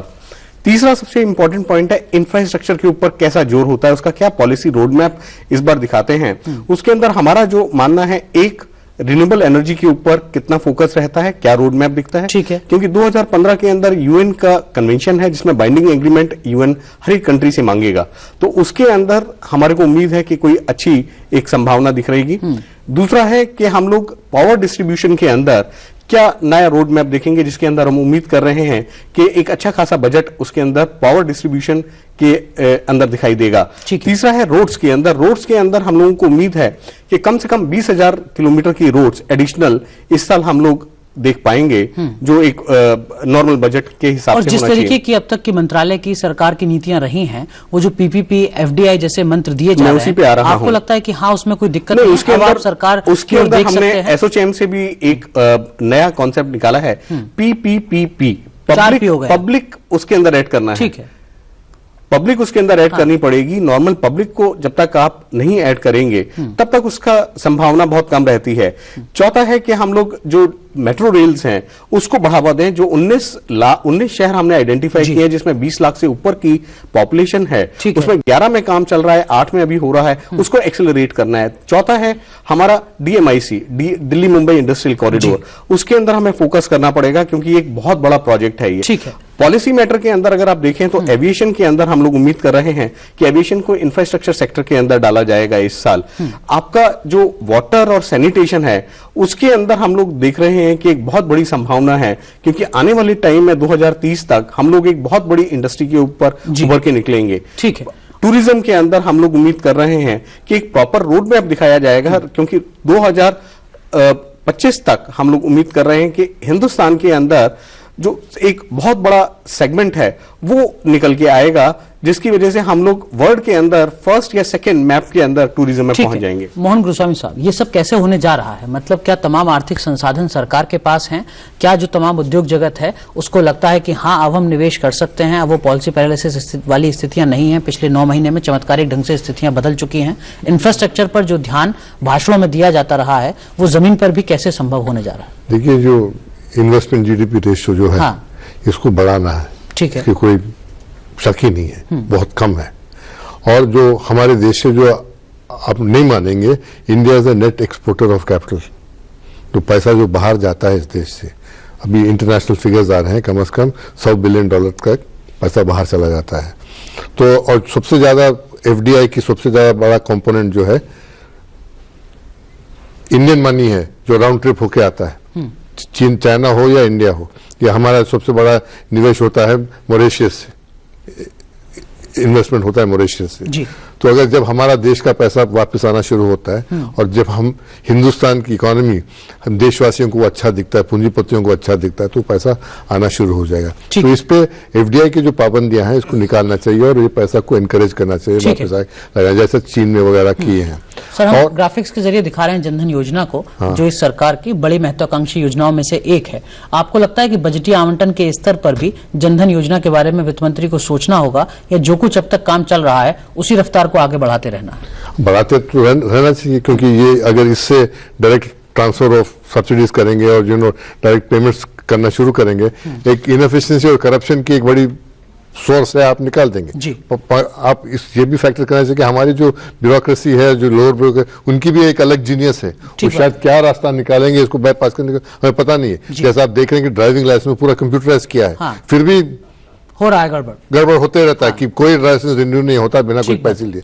तो देखना चाहिए कैसे मैनेज करेंगे, कैसे चलाएंगे। तो बैंक्स के थ्रू ये आएगा तो बैंक्स पे निगरानी रखनी चाहिए, और बैंक्स की जो सुपरविजन है बिल्कुल लूज हो गई है, तो आरबीआई की सुपरविजन डायरेक्टली कुछ करना पड़ेगा या बैंकिंग कमीशन रख के करना पड़ेगा, ये भी सोचना पड़ेगा। ठीक है शशि सर, आपके हिसाब से निवेश जुटाना एक बड़ी चुनौती है, लेकिन क्या आपको लगता है कि हाँ, नीतियों के स्तर पर कुछ बदलाव दिखा है और अब निवेश जुटाना शायद उतनी बड़ी चुनौती ना हो, या वित्त मंत्री कुछ संकेत दे सकते हैं अपने भाषण में कैसे निवेश का माहौल और ज्यादा बेहतर बनाया जाए? इसके दो पहलू अगर आप देखें, अगर आप मोदी जी का भाषण देखें, जो वो 3D शब्द इस्तेमाल करते थे, डेमोग्राफिक डिविडेंड, डिमांड और डेमोक्रेसी। डेमोक्रेसी मजबूत है, बजट से उसका लेना देना नहीं है।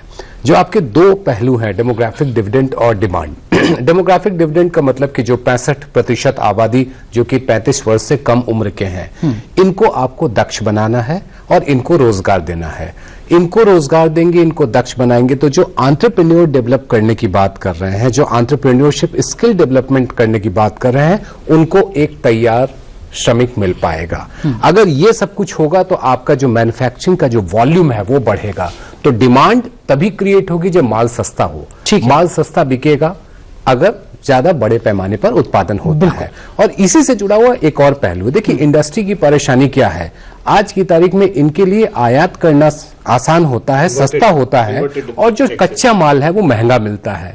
अगर आप इसको थोड़ा चेंज कर दें, पिछले बजट में 6 उद्योग के लिए किया गया, अगर इस बजट में मेक इन इंडिया और स्किल इंडिया को अगर आपको आगे बढ़ाना है, एंटरप्रेन्योर को आगे बढ़ाना है, तो आपको इन्वर्टेड ड्यूटी स्ट्रक्चर पर ध्यान देना होगा, यानी कच्चा माल सस्ता मिले और तैयार माल महंगा मिले। मैन्युफैक्चरिंग बढ़ेगा, डिमांड को ग्रोथ होगा, मैन्युफैक्चरिंग बढ़ने से एम्प्लॉयमेंट क्रिएट होगा, और ये जो आप डेमोग्राफिक डिविडेंड है ये डिविडेंड दे पाएगा, नहीं तो ये डिजास्टर बन जाएगा। ठीक है, एक चीज मैं आपसे समझना चाहूंगा डॉक्टर बरा, वो है कि महंगाई को लेकर जो तमाम आंकड़े हैं उसमें ऐसा लगता है कि कहीं माइनस में भी जा रही है अपेक्षाकृत पिछले वर्षों के, लेकिन जमीनी स्तर पर कुछ स्थितियां उस तरीके की नहीं दिखती। वित्त मंत्री अपने भाषण के जरिए ऐसा क्या कुछ कर सकते हैं जिससे जो राहत जमीन पर मिलनी चाहिए आम आदमी के हिसाब से, राजनीतिक दल जो विपक्ष में बैठे हैं उनके हिसाब से, वो चीजें दिख सकें? ऐसे महंगाई तो should not be A political propaganda, it's actually reality. अगर सामान का दाम बढ़ जाए तो सब लोगों को अपना प्रॉब्लम होता है, but I think mostly it actually affect the people who are underprivileged, deprived people. ठीक है, एंड उसको कैसे किया जाए ना? महंगाई क्यों बढ़ते हैं ये इसको देखना पड़ेगा। It's a demand and supply situation. ऐसे तो can we also create that kind of artificial situation, or there can be some kind of management? Now management issues are very important because even in the subsidy issues, I think the quantum of subsidy we talk about, whether you are increasing or reducing, but the targeted subsidies must reach to the the people at large. जी, तो वो तो नहीं हो रहा है। अब जनधन का भी जिक्र किया था। ठीक है, now that's a good start. Because this 13 crore जो 13 crore accounts को ले है, I think 12.5 or something. This is a big move, but only thing it has to increase and that the beneficiary should get the benefit. ठीक बात, लाभार्थी को लाभ मिल जाए, यही हाँ जी, किसी चमत्कार से कम नहीं है। आप कुछ कहना चाह रहे हैं? पर कैपिटल अवेलेबिलिटी जो अनाज का है, सीरियल्स का हो या तेल का हो या अंडे का हो या जो भी है, बड़ा है। पिछले 5 साल में पर कैपिटल अवेलेबल सीरियल 400 ग्राम से 450 ग्राम पे आ गया है, तो इसमें प्रोडक्शन की कोई प्रॉब्लम नहीं है, मगर इसमें मनी सप्लाई भी बढ़ गया है। तो हम जो दाम ज्यादा दे रहे हैं आज, वो हमारी आर्थिक बढ़त की वजह से है। इनकम्स बढ़ गए हैं, जीडीपी बढ़ा हुआ है, तो जीडीपी जब बढ़ता है, लोगों के हाथ में ज्यादा पैसा आता है, तो डिमांड पुश होता है। ठीक है, तो दाम तो बढ़ेंगे। ऐसा ना हो कि ये आपकी जो इनकम जो है 21वीं सदी में है और आप जो दाम देना चाहते हैं वो पिछली 20वीं सदी में रख दें। ठीक है, ये नहीं हो सकता। ठीक है शिशिर सर, एक चीज इसमें और मैं आपसे समझना चाहूंगा सर, आप भी इस बात को जरूर देखेंगे कि टैक्स में आपको कैसी राहत मिलने जा रही है। अधिकांश लोग देख रहे होंगे, मोहन गुरुस्वामी साहब ने देखा कि केवल 3.5 करोड़ हैं, लेकिन 3.5 करोड़ भी बहुत बड़ा नंबर है आबादी के लिहाज से। किस तरीके की उम्मीद आप कर सकते हैं? वो जो 2.5 लाख का एक स्लैब है, क्या उसमें किसी तरीके की तब्दीली, या वो जिसको हम सरल फार्म कहते हैं वो वास्तव में सरल हो पाए?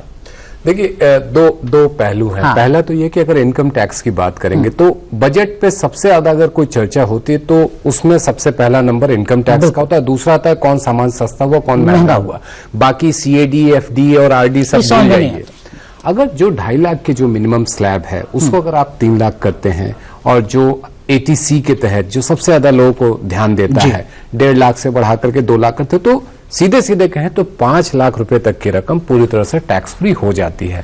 लेकिन आपको भूलना नहीं चाहिए कि 5 लाख का फायदा लेने के लिए आपको 2 लाख रुपए निवेश भी करने पड़ेंगे। वो अतिरिक्त रकम आपके पास होनी चाहिए, ये ध्यान रहेगा। लेकिन मुझे लगता है कि जब आप इनडायरेक्ट टैक्सेस में चेंज करते हैं, एक्साइज ड्यूटी में चेंज करते हैं, यदि ये भी एश्योर किया जाए कि अमुक सामान पर हमने एक्साइज ड्यूटी कम कर दिया, इंडस्ट्री उसका फायदा आम लोगों तक जरूर पहुंचाए। देखिए, ये कोई आरोप नहीं है, लेकिन ये एक आम धारणा बनती है कि जितनी टैक्स में कमी होती है, एक्साइज ड्यूटी में कमी होती है, उसका पूरा फायदा लोगों तक नहीं पहुंच पाता। उसके अपने अपने तर्क होते हैं, उसकी अपनी अपनी दलीलें होती हैं।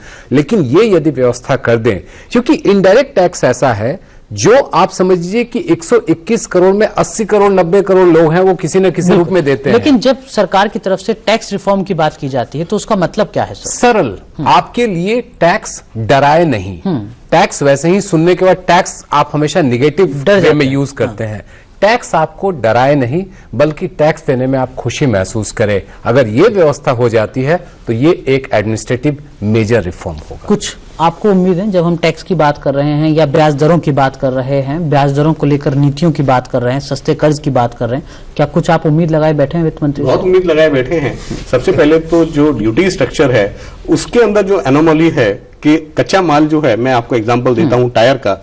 टायर के अंदर आपका जो कच्चा माल है वो 20% के ऊपर इंपोर्ट कर सकते हैं रबड़, और जो फ्रेश आपकी जो बनी बनाए टायर हैं वो 5 से 7% के बीच में आप इंपोर्ट कर सकते हैं। तो एक बहुत बड़ी एनोमली है कि ड्यूटी स्ट्रक्चर के अंदर वो हमारे को लगता है कि अब जो है एक मौका है सरकार के पास कि वो इन्वर्टेड टैक्स रिजीम लाएगी। दूसरा हम लोगों को यह है कि GST जो एक बहुत बड़ा मुद्दा है, जो जैसे शिशिर साहब ने कहा, क्योंकि उसके अंदर अलग अलग टैक्सेस होते हैं, अलग अलग स्टेट्स के अलग अलग टैक्सेस होते हैं, वो सब एक जगह आ जाएं और उसकी कैटेगरी वाइज हम लोग एक सुधार देखें, और उसकी एक पर्टिकुलर डेट हम लोग उम्मीद कर रहे हैं कि इस बजट के अंदर आएगा, इस पर्टिकुलर टैक्सेस के अंदर। तीसरा, आपने जो इनकम टैक्स की बात करी, इनकम टैक्स के अंदर हमें नहीं लगता कि बहुत ज्यादा वो है, बट मैट एक बहुत बड़ा क्रोनी पॉइंट है जो हम लोग स्पेशली SEZ और इंफ्रास्ट्रक्चर के अंदर उम्मीद लगाए बैठे हैं कि उसके अंदर हमें कुछ राहत देखने को मिलेगी। ठीक है, उम्मीदें काफी है। एक पॉइंट इस पे, वित्त मंत्री की दृष्टि जी हर वक्त टैक्स GDP रेशो पे होना चाहिए। इस रेशो को कैसे बढ़ाएं? अगर कभी कभी ये रेशो बढ़ा सकते हैं रेट्स कम करने से, कलेक्शन इंप्रूव करने से, मगर इसके लिए स्टिक एंड कैरेट की पॉलिसी बड़ी इफेक्टिवली चलनी चाहिए। ठीक बात है। तो जो टैक्स GDP रेशियो है हमारे देश में बढ़ रहा नहीं, तो इसको बढ़ाने की प्रयास होनी चाहिए। उसके बाद उसके अलावा उन्नति होना संभव है।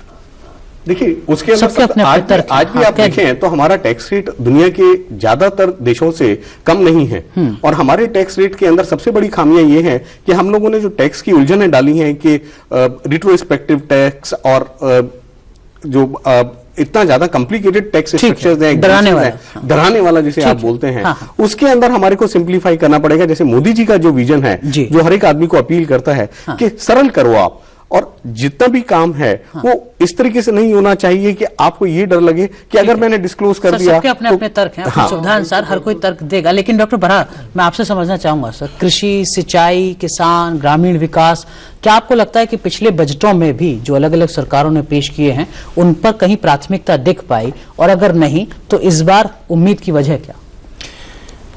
नहीं, कृषि तो हमेशा अच्छा है, मतलब बड़े समस्या का बात ये है। एंड लेकिन इसमें जो है मुझे लगा कि अभी तक जैसे पिछले 8 महीना 9 महीना पहले जो बजट शुरू हुआ था, it was a good start. ठीक है, because all the points are flagged, that means it is a recognition of the problems. Now the question is how do you tackle this whole things, because majority of आपने ही बताया कि 70% of the people are living in the rural areas and more than 50% people are dependent on agriculture। Sir, समय पूरी तरीके से खत्म हो रहा है, माफ कीजिए शेषर जी, बहुत संक्षेप में राजनीतिक लिहाज से जो कहा जाता है अच्छे दिन, क्या ये अच्छे दिन वाला बजट होने जा रहा है? पहला साल है सरकार के लिए और अमूमन पहले साल में आपके पास मौका होता है बोल्ड बिग मेजर्स लेने का। अगर अभी नहीं ले पाएंगे तो आगे नहीं। जो बात मोहन साहब कह रहे थे कि इस बार ही वो फैसले आपको लेने हैं। यहाँ इस विशेष प्रस्तुति में समय पूरी तरीके से खत्म हो रहा है। अब से कुछ देर में आप देख सकेंगे लोकसभा का सीधा प्रसारण, जहां अरुण जेटली आम बजट पेश करेंगे, बताएंगे सरकार का किस तरीके का एजेंडा है, और उसके बाद लोकसभा टेलीविजन पर आप देखिए वित्त मंत्री अरुण जेटली के साथ खास बातचीत। फिलहाल इस प्रस्तुति में बस इतना ही। अब से कुछ देर बाद देखिए लोकसभा का सीधा प्रसारण।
माननीय सभासदों, माननीय अध्यक्ष जी,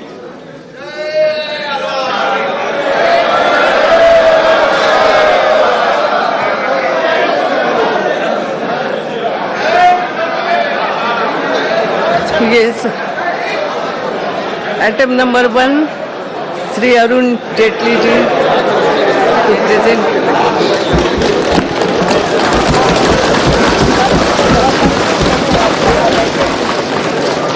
Madam Speaker, I rise to present the budget of the Union for the year 2015-16.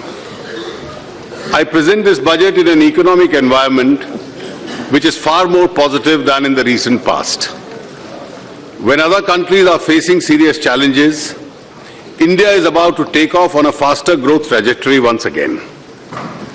The International Monetary Fund has downgraded its earlier forecast of the global economic growth by 0.3%, and the World Trade Organization has revised its forecast of the world trade growth from 5.3 to 4%.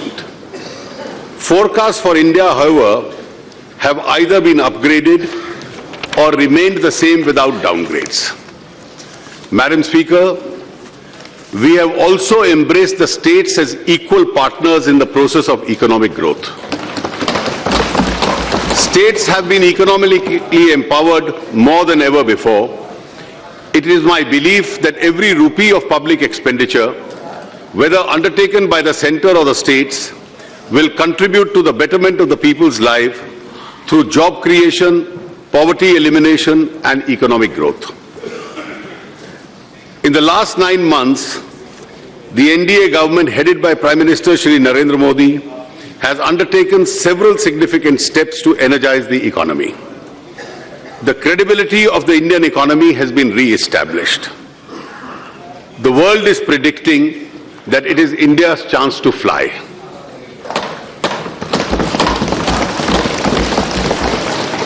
कुछ तो फूल खिलाए हमने और कुछ फूल खिलाने हैं। मुश्किल ये है बाग में अब तक कांटे कई पुराने हैं। Though the union budget is essentially a statement of account of public finances, it has historically become significant opportunity to indicate the direction and pace of India's economic policy. My proposals, therefore, lay down the roadmap for accelerating growth, enhancing investment, and passing on the benefit of growth process to the common man, woman, youth, and child, those whose quality of life needs to be improved. This is the path we will doggedly and relentlessly pursue. As the Prime Minister has often said, we are a round-the-clock, round-the-year government. Madam, allow me to describe the changes of the Indian economy since we first took office. In November 2012, CPI inflation stood at 11.2%.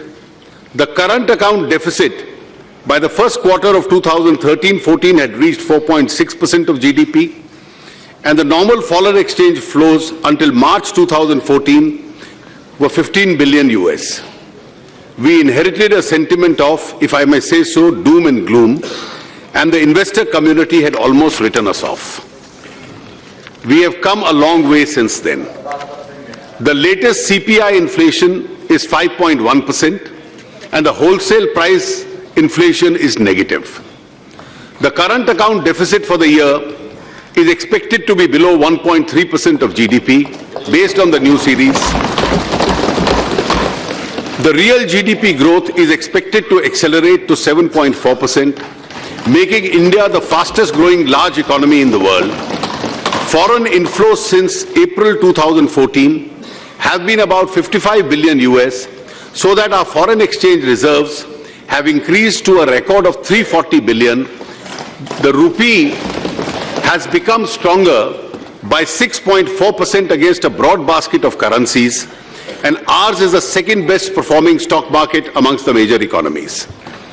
In short, Madam Speaker, we have turned around the economy, dramatically restoring macroeconomic stability and creating conditions for sustainable poverty elimination, job creation, durable double-digit economic growth. Domestic and international investors are seeing us with renewed interest and hope. While being mindful of the challenges, Madam Speaker, this gives us reason to feel optimistic. With all humility at my command, I submit that this opportunity has arisen because we have created it. The people of India have voted resoundingly for quick change, faster growth, highest levels of transparency. They wanted the scam, scandal, corruption raj to end. They wanted a government in which they can trust. We have lived up to that trust. Our actions have not only been confined to the core or the macroeconomic areas alone. Illustratively, action has been taken with regard to allocation of natural resources, financial inclusion, health and hygiene of the common man, girls and their education, employment for the youth, improved and non-adversarial tax administration, effective delivery of benefits, investment and job creation, welfare of labor, agricultural productivity and increasing farm incomes, power digital connectivity, skilling our youth, efficient and better work culture in our government, ease of doing business, mainstreaming northeastern states, and reviving our pride in the nation and culture. I am giving the details in an annexure to this speech. Madam Speaker, of the work that we have done, I would like to talk of 3 achievements as they demonstrate the quality and conviction of our government. One is the success of the Jan Dhan Yojana. Financial inclusion has been talked about for decades now. Who would have thought that in a short span of 100 days, over 12.5 crore families could have been brought into the financial mainstream. The other is coal auctions. Earlier, the states only got benefit of royalty. Now, by transparent auction process that we are carrying out, the coal-bearing states will be getting several lakhs of crores of rupees which they can use for the creation of long-awaited community assets and the welfare of their people. The third is Swachh Bharat, which we have been able to transform into a movement to regenerate India. I can speak of, for example, the 50 lakh toilets already constructed in 14-15, and I can assure the members of this august house that we will indeed attain the target of building 6 crore toilets. But Madam, Swachh Bharat is not a program of hygiene and cleanliness, but at a deeper level a program of preventive healthcare and building awareness. We have now embarked on 2 more game-changing reforms, GST and what the Economic Survey has called the JMAM Trinity, Jan Dhan, Aadhaar, Mobile, to implement the direct transfer of benefits. GST will put in place a state-of-art indirect tax system by 1st April 2016. The JAM Trinity will allow us to transfer benefits in a leakage-proof, well-targeted, cashless manner. Madam Speaker, one of the achievements of my government has been to conquer inflation. This decline, in my view, represents a structural shift. Going forward, we expect the CPI inflation to remain close to 5% by the end of the year. This will allow further easing of monetary policy. To ensure that our victory over inflation is institutionalized and hence continues, we have concluded a monetary policy framework agreement with the Reserve Bank of India, and as I had promised in my budget speech 14-15. This framework clearly states objective of keeping inflation below 6%. We will move to amend the RBI Act this year and provide for a monetary policy committee. The Central Statistics Office has recently released a new series of GDP which involves a number of changes relative to the old series. Based on the new series, estimated GDP for 14-15 is 7.4%. Growth in 2015-16 is expected to be between 8 and 8.5%. Aiming for a double-digit rate seems feasible very soon. I will now come to the task ahead of us. In respect of social and economic indicators for decades, now we have worked in terms of percentages. and numbers of beneficiaries covered, it is quite obvious that incremental change is not going to take us anywhere. We have to think in terms of a quantum jump. The year 2022 will be the Amrit Mahotsav, the 75th year of India's independence. The vision of what the Prime Minister has called Team India, led by the states and guided by the central government, should include a roof for each family in India. The call given for housing for all by 2022 would require Team India to complete 2 crore houses in urban areas and 4 crore houses in rural India. Each house in the country should have basic facilities of a 24-hour power supply, clean drinking water, a toilet, and be connected to a road. At least one member of each family should have access to means of livelihood and employment or economic opportunity to improve his or her lot. Substantial reduction of poverty. All our schemes should focus on and center around the poor. Each of us has to commit ourselves to this task of eliminating absolute poverty. Electrification by 2020 of the remaining 20,000 villages in the country, including the off-grid solar power generation. Connecting each of the 178,000 unconnected habitations by all-weather roads. This will require completing 1 lakh kilometers of roads currently under construction, plus sanctioning and building another 1 lakh kilometers of road. Good health is a necessity for both quality of life and a person's productivity and ability to support his or her family. Providing medical facilities in each village and city is absolutely essential. Educating and skilling our youth to enable them to get employment is the altar before which we must bow. To ensure that there is a senior secondary school within 5-kilometer reach of each child, we need to upgrade 80,000 secondary schools and add or upgrade 75,000 junior middle to the senior secondary level. We have also to ensure that education improves in terms of quality and learning outcomes. Increase in agricultural productivity and realization of reasonable prices of agricultural production is essential for the welfare of rural people. We should commit to increasing the irrigated area, improving efficiency of existing irrigation schemes, promoting agro-based industries and value addition, and increasing farm incomes and reasonable prices for farm produce. In terms of communication, the rural-urban divide should no longer be acceptable to us. We have to ensure connectivity to all villages without it. 2/3 of our population is below 35. To ensure that our young get proper jobs, we have to aim to make India the manufacturing hub of the world. The Skill India and the Make in India programs are aimed at doing this. We have also to encourage the growth and grow the spirit of entrepreneurship in India and support the new startups. Thus can our youth turn into being from job seekers to job creators. The eastern and northeastern regions of our country are lagging behind in development on many fronts. We need to ensure that they are at par with the rest of the economy. By the time the 75th year of India's independence, Amrit Mahotsav of our independence is reached, we have to achieve all the above so that India can become a prosperous country and a responsible global power. This will be our true and meaningful tribute to our freedom fighters. As I have said earlier, Madam Speaker, I am also mindful of the 5 challenges I have to reckon with.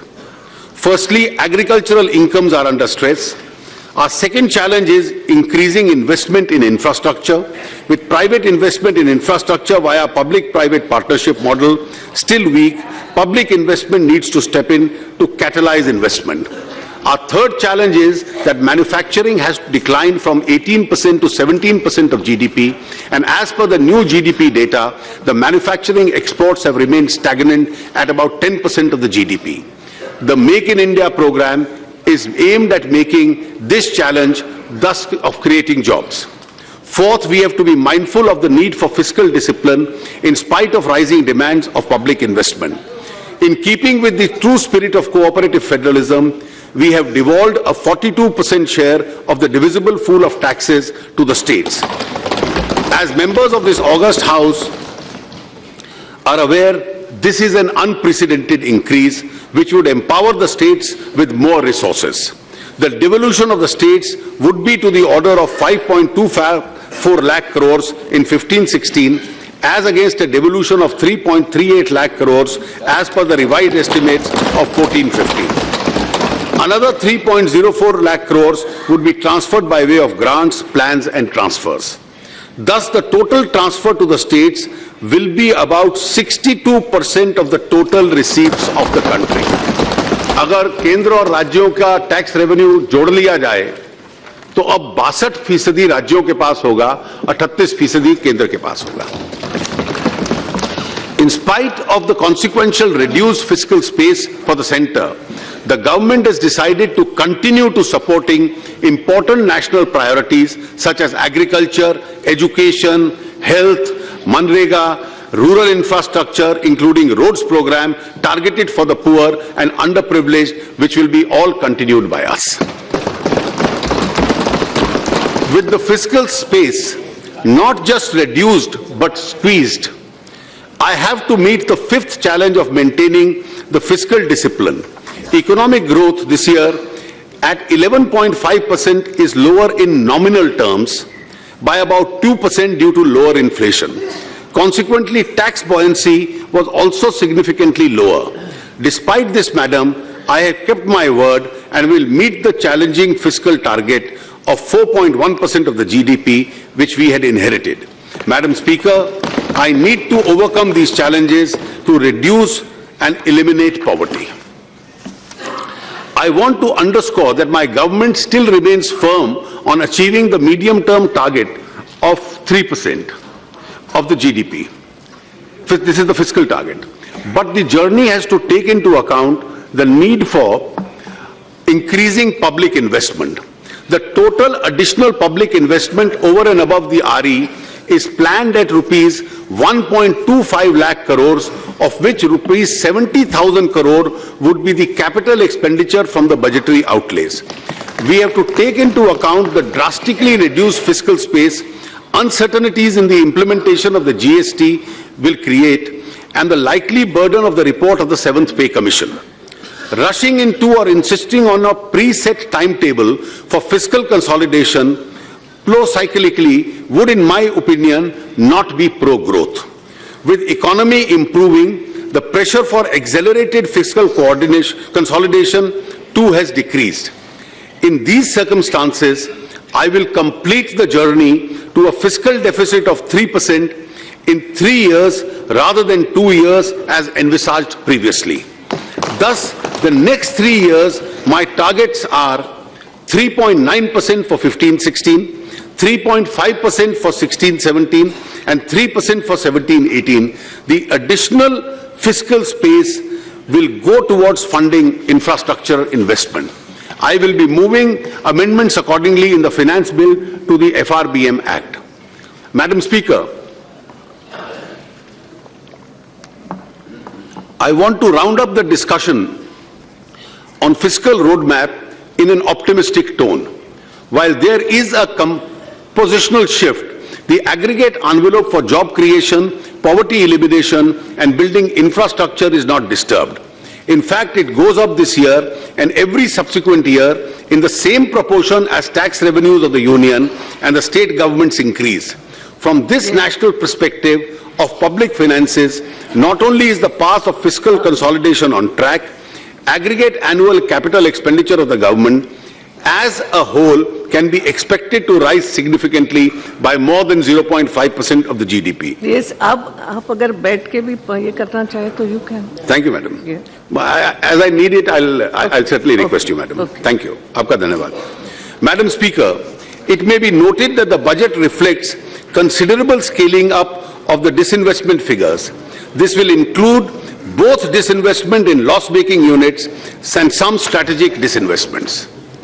Madam Speaker, this government is committed in its resolve as Indians to regain our preeminence as just and compassionate society. Well-intentioned schemes introduced in the past have often been ill-targeted, riddled with leakages and delivered with inefficiency. The same is true of subsidies. Subsidies are needed for the poor and those less well off. What we need is a well-targeted system of subsidy delivery. We need to cut subsidy leakage, not subsidies themselves.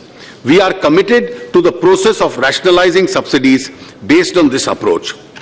We have embarked on that path. The direct transfer of benefits, started mostly in scholarship schemes, will be further expanded with a view to increasing the number of beneficiaries from the present 1 crore to 10.3 crores. Similarly, rupees 6,335 crore has so far been transferred directly as LPG subsidy to 11.5 crore LPG customers. I am sure these persons who are better off, such as the top tax bracket, and those who are generally concerned with the poor and the welfare of the poor, such as members of this House, will give up their LPG subsidy voluntarily.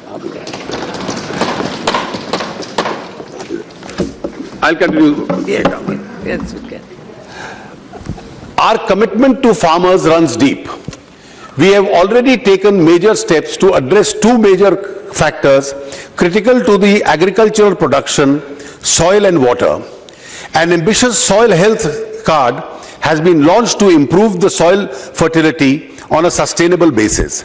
In order to improve soil health, I propose to support Agricultural Ministry's organic farm scheme, Paramparagagat Krishi Vikas Yojana. The Pradhan Mantri Gram Sinchai Yojana is aimed at irrigating the field of every farmer and improving the water usage efficiency to provide per drop more crop.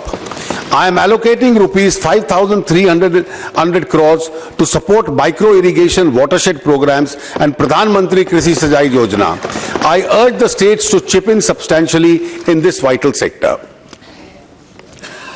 To support agriculture sector with the help of effective and hassle-free agricultural credit with special focus on small and marginal farmers, I propose to allocate rupees 25,000 crores in 15-16 to the corpus of Rural Infrastructure Development Fund set up by NABARD, 15,000 crores for Long-Term Rural Credit Fund, 45,000 crore for Short-Term Cooperative Rural Credit Refinance Fund, and 15,000 crores for Short-Term RRB Refinance Fund. Farm credit underpins the efforts of our hard-working farmers. I have therefore set up an ambitious target of rupees 8.5 lakh crores of credit during the year 15-16, which I am sure the banks will surpass. Our government is committed to supporting employment through Manrega. We will ensure that no one who is poor is left without employment. We will focus on improving the quality and effectiveness of activities under Manrega. I have made an initial allocation of rupees 34,699 crores for this program. While the farmer is no longer in the clutches of the local trader, his produce still does not command the best notional price. To increase incomes of farmers, it is felt that we create a national agricultural market which will have incidental benefit of moderating prices. I intend this year to work in the states in NITI for the creation of a unified national agricultural market. Madam Speaker, our government firmly believes that development has to generate inclusive growth. While large corporate and business entities have a role to play, this has to be complemented by informal sectors, enterprises which generate maximum employment. There are 5 crore 77 lakh small business units, mostly individual proprietorships, which run small manufacturing, trading and business service businesses. 62% of these are owned by SC, STs and OBCs. These bottom of the pyramid hard-working entrepreneurs find it difficult, if not impossible, to access formal systems of credit. I therefore propose to create a micro units development refinance agency, Mudra Bank, with a corpus of 20,000 crores and credit guarantee corpus of 3,000 crores. The Mudra Bank will refinance microfinance institutions through a Pradhan Mantri Mudra Yojana. In lending, priority will be given to SC/ST enterprises. These measures will greatly increase the confidence of our young, educated or skilled workers who would now be able to become the first generation entrepreneurs. Existing small businesses too will be able to expand their activities. Just as we are banking the unbanked, we are also funding the unfunded. A significant part of the working capital requirement of the MSME arises due to long receivables in the realization cycle. We are in the process of establishing an electronic trade receivable discounting system, financing of trade receivables of MSMEs from corporates to other buyers through multiple financiers. This should improve the liquidity in the MSME sector significantly. Bankruptcy law reform that bring about a legal certainty and speed has been identified as a key priority for improving the ease of doing business. SICA and BIFR have failed to achieve these objectives. We will bring a comprehensive bankruptcy code in the year 2015-16 that will meet global standards and provide for judicial capacity. The government is committed to increase access of the people to formal financial system. In this context, the government proposes to utilize the vast postal network with nearly 1,54,000 points of presence spread across villages of the country. I hope the postal department will make its proposed payments bank venture successful so that it contributes to the Pradhan Mantri Jan Dhan Yojana. सारे post offices इससे banking काम के अंदर involve कर लिए जाएंगे. To bring about parity in regulation of non-banking financial companies with other financial institutions in matters relating to recovery, it is proposed that NBFCs registered with RBI having a size of rupees 500 crores and above will be considered as financial institution in terms of the Sarfasi Act.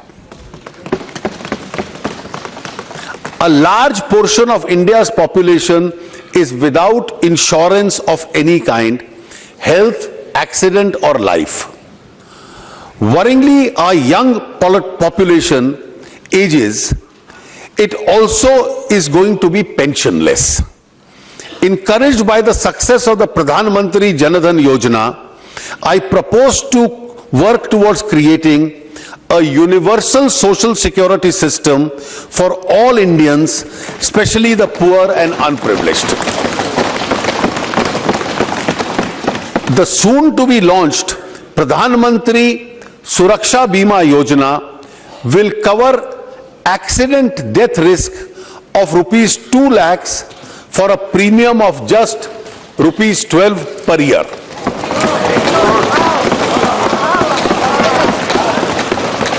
Madam, 1 रुपया महीना जो जनधन खाते से transfer होगा उससे 2 लाख की accident insurance हर गरीब आदमी को मिलेगी. Similarly, we will also launch the Atal Pension Yojana, which will provide a defined pension depending on the contribution and its period. To encourage people to join this scheme, government will contribute 50% of the beneficiaries' premium, limited to rupees 1,000 each year for the 5 years in its new accounts opened before 31st December 2015. इसकी details आज सार्वजनिक की जाएंगी. हर महीने कोई गरीब आदमी contribute करे, उसमें से आधा सरकार देगी और 60 साल की उम्र से उसको पेंशन मिलनी आरंभ होगी. The third social security scheme I wish to announce is the Pradhan Mantri Jeevan Jyoti Bima Yojana, which will cover the natural and accidental death risk of rupees 2 lakhs. The premium will be rupees 330 per year or less than rupee 1 per day for the age group 18 to 50. Madam, there are unclaimed deposits of 3,000 crores in PPF and approximately 6,000 crores in EPF corpus.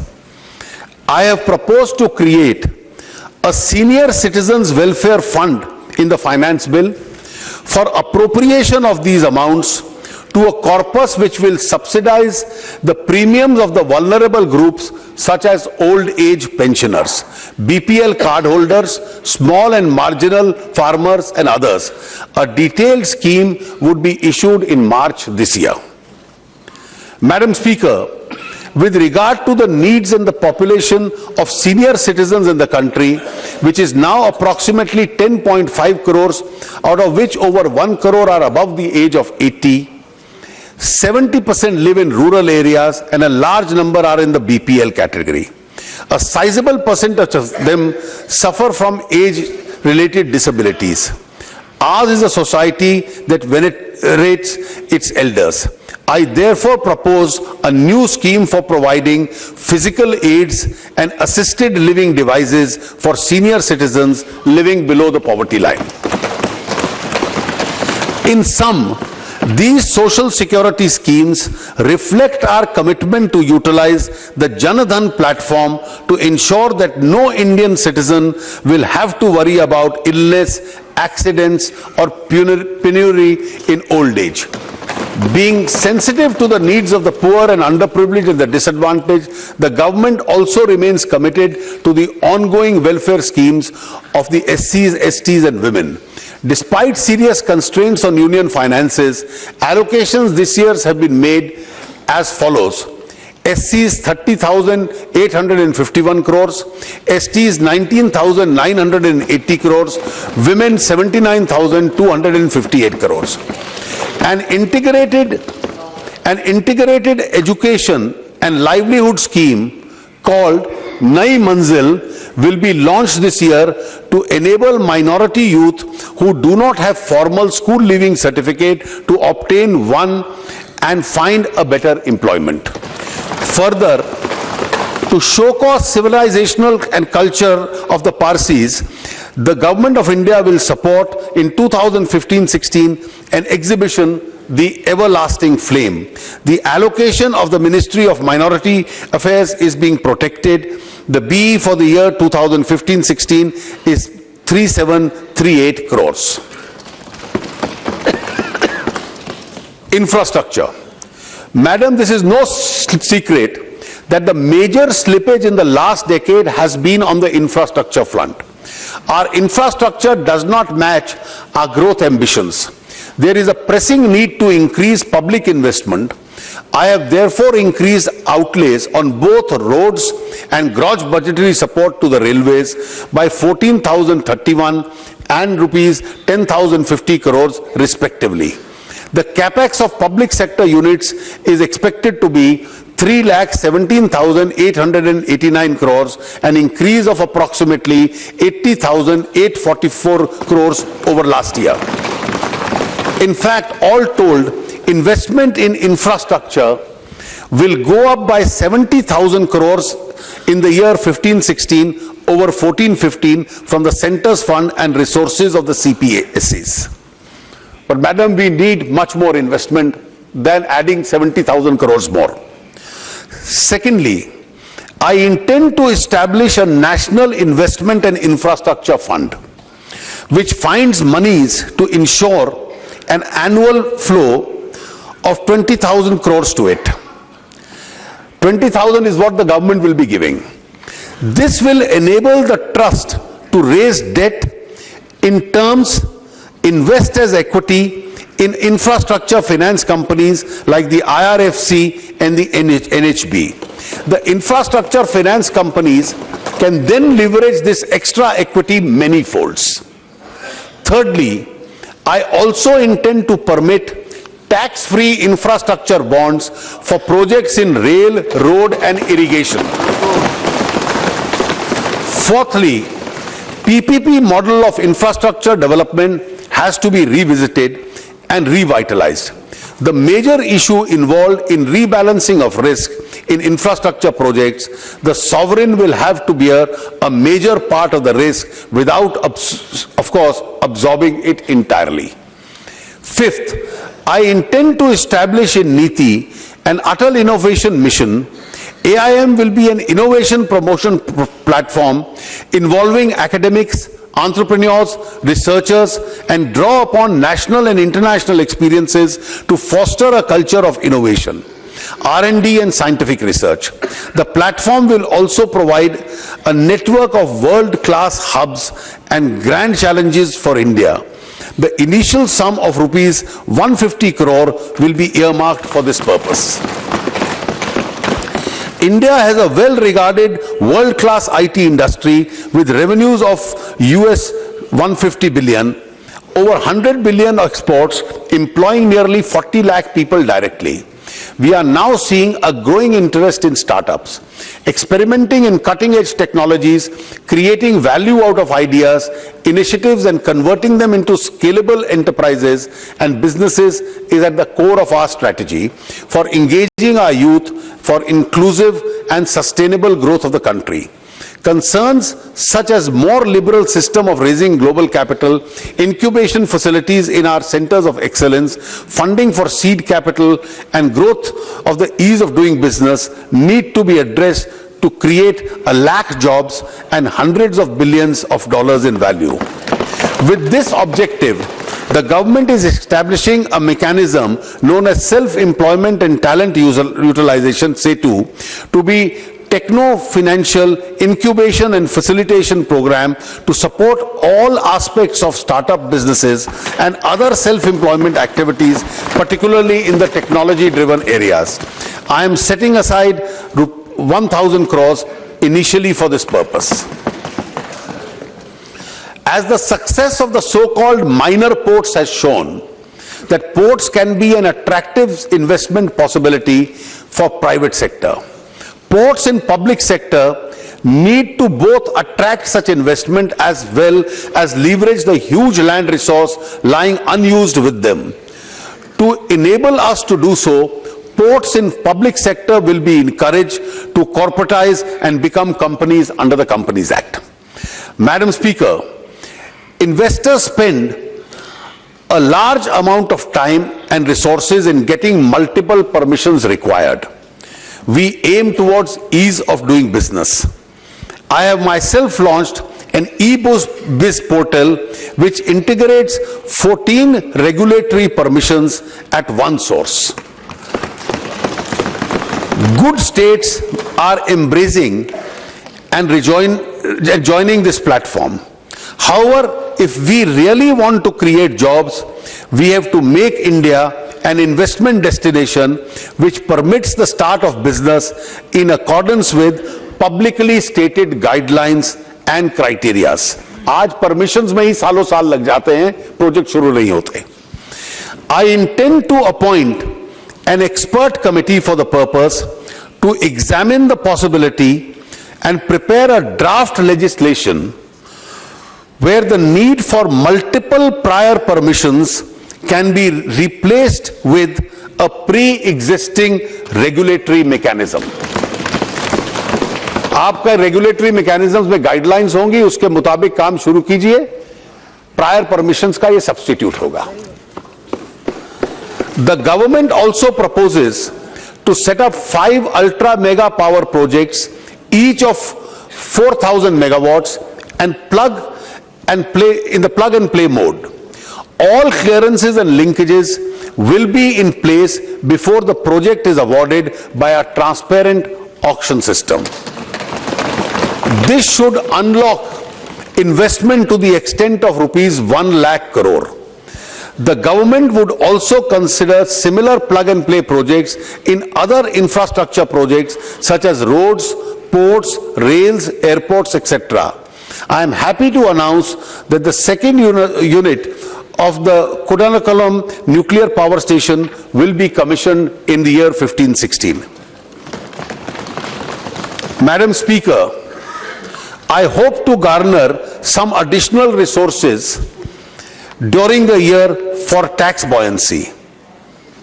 If I am successful, then over and above what I have provided in the budget allocation, I will enhance the allocation to Manrega by 5,000 crores.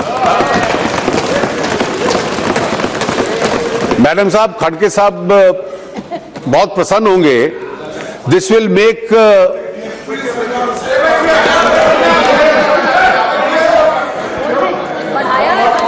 Please.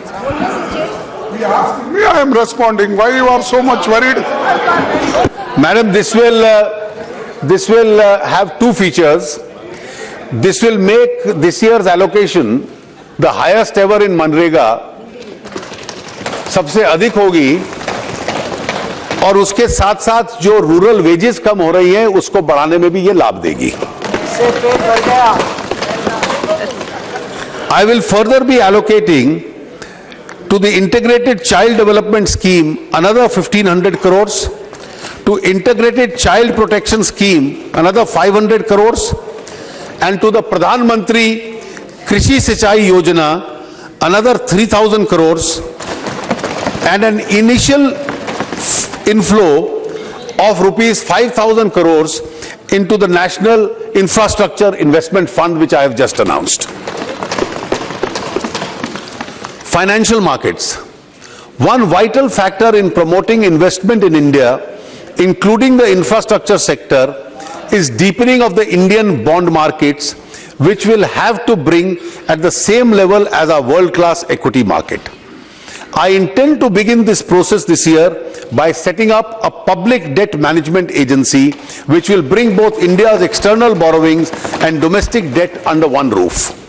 I also propose to merge the Forward Markets Commission with SEBI to strengthen the regulation of the commodity forward market and reduce wild speculation. Enabling legislation amending Government Securities Act and the RBI Act is proposed in the Finance Bill. Capital accounts controls is a policy rather than a regulatory matter. I propose to amend through the Finance Bill Section 6 of FEMA to clearly provide that control of capital flows as equity will be exercised by the government. A properly functioning capital market also requires proper consumer protection. I therefore propose to create a task force to establish a sector-neutral financial redressal agency that will give grievances against all financial service providers that will address. I am also glad to inform the House that the work assigned to the Task Force on Financial Data Management Center, Financial Sector Appellate Tribunal, the Resolution Corporation, the Public Debt Management Agency are progressing satisfactorily. We have also received a large number of suggestions from the Indian Financial Code, which are currently being reviewed by the Justice Sri Krishna Committee. I hope sooner than later to introduce the Indian Financial Code in Parliament for consideration. Madam Speaker, this is just the beginning. I have a vision of putting in place a direct tax regime which is internationally competitive on rates, is without exemptions, incentivizes savings, and does not realize tax from intermediaries. Such a direct regime would be matched by a modernized indirect tax regime we are putting in place by way of GST and will bring both greater transparency and greater investment. Madam Speaker, with regard to the dormant Employees Provident Fund accounts and the claim ratios of the ESI is too well known to be repeated here, it has been remarked that both EPF and ESI have hostages rather than clients. Further, the low-paid worker suffers deductions greater than better-paid workers in percentage terms. With respect to Employees Provident Fund, the employee needs to be provided with two options. Firstly, the employee may opt for EPF or for the new pension scheme. Secondly, for employees below a certain threshold of income, contributions to EPF should be optional without affecting or reducing the employer's contribution. With respect to ESI, the employee should have the option of choosing either ESI or health insurance product recognized by the IDRA. We intend to bring amending legislation in this regard after stakeholder consultation. Madam, India is the largest consumer of gold in the world. It imports as much as 800 to 1,000 tons of gold each year. Those stocks of gold are estimated to be over 20,000 tons. Mostly this gold is neither traded nor monetized. I propose the following. 1. Introduce a gold monetization scheme which will replace both the present gold deposit and gold metal loans. The new scheme will allow depositors of gold to earn interest in their metal account and jewelers to obtain loans in their metal account. Banks and other dealers would also be able to monetize this gold. 2. Develop an alternative financial asset, a sovereign gold bond, as an alternative to purchasing metal gold. The bond will carry a fixed rate of interest and also be redeemable in cash in terms of face value of gold at a time of redemption by the holder of bond. 3. Commence work on developing the Indian gold coin which carries the Ashoka Chakra on its face. Such an Indian gold coin would help to reduce the demand for coins minted outside India and also help to recycle the gold available in the country. On way to curb the flow of black money is to discourage transactions in cash. Now majority of Indian has or can have a RuPay debit card. All Jan Dhan account holders have a RuPay debit card. I therefore produce to announce very soon several measures that will incentivize credit or debit card transactions and disincentivize cash transactions. This will be in the direction of making India a cashless society. Alternative investment funds have been notified by SEBI. Such alternative investment funds provide another vehicle for facilitating domestic investments. Keeping in view the need to increase investment from all sources, I propose to allow foreign investment in alternative investment funds. To simplify further the procedures of Indian companies to attract foreign investment, I propose to do away with the distinction between different types of foreign investments, especially between foreign portfolio investment and foreign direct investment, and replace them with composite caps. The sectors which are already on a 100% automatic route would not be affected. The Act East policy of the Government of India endeavors to cultivate extensive economic and strategic relations in Southeast Asia. In order to catalyze investment from private sector in this region, a project development company will, through separate special purpose vehicles, will set up manufacturing hubs in CMLV countries, namely Cambodia, Myanmar, Laos and Vietnam. My government is committed to the safety and security of women. In order to support the programs of women security, advocacy and awareness, I have decided to provide another 1,000 crores to the Nirbhaya Fund. While India has 25 World Cultural Heritage Sites, their facilities are still deficient and require restoration, including landscape restoration, signage, interpretation, centers, parking, access for differently abled visitors.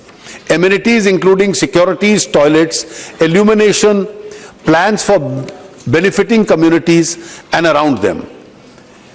I propose this year, and I hope this practice continues for next years onwards also, to start working on these lines and develop with central support the following heritage sites.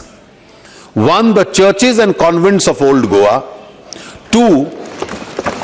Hampi in Karnataka. Elephanta Caves in Mumbai. Kumbhalgarh and other city forests of Rajasthan. Rani Ka Vav in Patan in Gujarat. Leh Palace Ladakh in Jammu and Kashmir.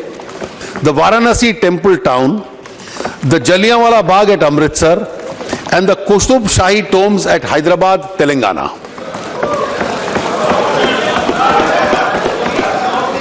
Wait. After the success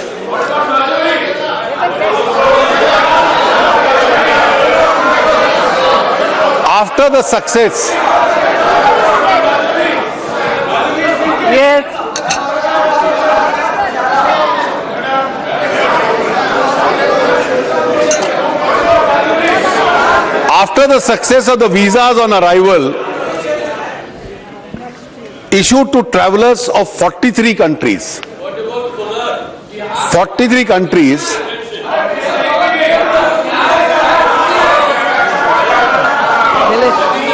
Madam, last year we had announced visas on arrival in 43 countries. The tourism in this country has increased. I propose to increase the countries covered under the scheme to 150 in different stages. Madam, as environment degradation hurts the poor more than others, we are committed to making our development process as green as possible. Our de facto carbon tax on most petroleum products compares favorably with international norms. With regard to coal, there is a need to balance between taxing pollution and the price of power. However, beginning this year, I intend to start on that journey too. My government is launching a scheme for faster adoption and manufacturing electric vehicles. I am proposing an initial outlay of 75 crores in this scheme for 15-16. The Ministry of New Renewable Energy has revised its target of renewable energy to 1,75,000 megawatts in 2022, comprising of 100,000 in solar, 60,000 in wind, 10,000 in biomass and 5,000 of small hydro. Madam Speaker, we are putting the scam, scandal and corruption raj behind us. Malfeasance in public procurement can perhaps be contained by having a procurement law and an institutionalized structure consistent with the UNCITRAL model law. I believe Parliament now needs to take a view on the need to have a procurement law, and if so, in what shape it should take. On the other hand, disputes arising out of public contracts take a long time to resolve and the process is very costly. इसकी वजह से projects अटके रहते हैं. My government proposes to introduce a public contracts resolution of disputes bill to streamline the institutional arrangement of such disputes, to institutional arrangement for resolution of such disputes. There is also a need, I feel, to tackle the lack of common approach and philosophy in regulatory arrangements prevailing even within the different sectors of infrastructure. Our government therefore proposes to introduce a regulatory reform law and will bring about a category cogency of approach across various sectors of infrastructure. India is one of the youngest nations of the world with more than 54% of the total population below 25 years of age. Our young people have to be both educated and employable for the jobs of the 21st century. The Prime Minister has explained on how Skill India needs to be closely coordinated with Make in India. Yet today, less than 5% of our potential workforce gets formal skill training to be employable and stay employable. We will soon be launching a national skills mission through Skill Development and Entrepreneurship Ministry. The mission will consolidate skill initiatives spread across several ministries and allow us to standardize procedures and outcomes of our 31 sectors skill councils. With rural population still forming close to 70% of India's population, enhancing employability of rural youth is the key, or to unlocking India's demographic dividend. With this in mind, we have launched the Deen Dayal Upadhyaya Gramin Kushal Yojana. Rupees 1,500 crores has been set apart for this scheme. Disbursement will be through a digital voucher directly into qualified student bank account. This year, when we will be entering the 100th birth anniversary of Pandit Deen Dayal Upadhyaya, the intention of the government is to celebrate the anniversary of the great nationalist in a befitting manner. A 100th birthday celebration committee will be announced soon and adequate resources provided for the same. With a view to enable all poor and middle class students to pursue higher education in their choice without constraint of funds, I propose to set up a fully IT-based student financial aid authority to administer and monitor scholarship, as also the educational loan scheme through the Pradhan Mantri Vidya Lakshmi Karyakram. we will ensure that no student misses out on higher education for lack of funds. Honorable members will remember that in the budget speech of July, I had indicated my intention to provide one major central institution to each state. Madam, इसमें कोई रह जाए तो साल के दौरान budget के बाद भी हम लोग कंसिडर कर लेंगे. In this fiscal year, I propose to set up an All India Institute of Medical Sciences in Jammu and Kashmir, Punjab, Tamil Nadu, Himachal Pradesh and Assam. Keeping in view the need to augment medical services in Bihar, jahan already AIIMS hai, I propose to set up another AIIMS-like institution in that state. I propose to set up an IIT in Karnataka, upgrade the Indian School of Mines Dhanbad to a full IIT. I propose to set up a postgraduate institute of horticulture research in Amritsar. IIMs will be set up in Jammu and Kashmir and Andhra Pradesh. In Kerala, I propose to upgrade the existing National Institute of Speech and Hearing into a University of Disability Studies and Rehabilitation. I am also proposing 3 new national institutions of pharmaceutical education and research in Maharashtra, Rajasthan and Chhattisgarh, and institutions of science and educational research in Nagaland and Odisha.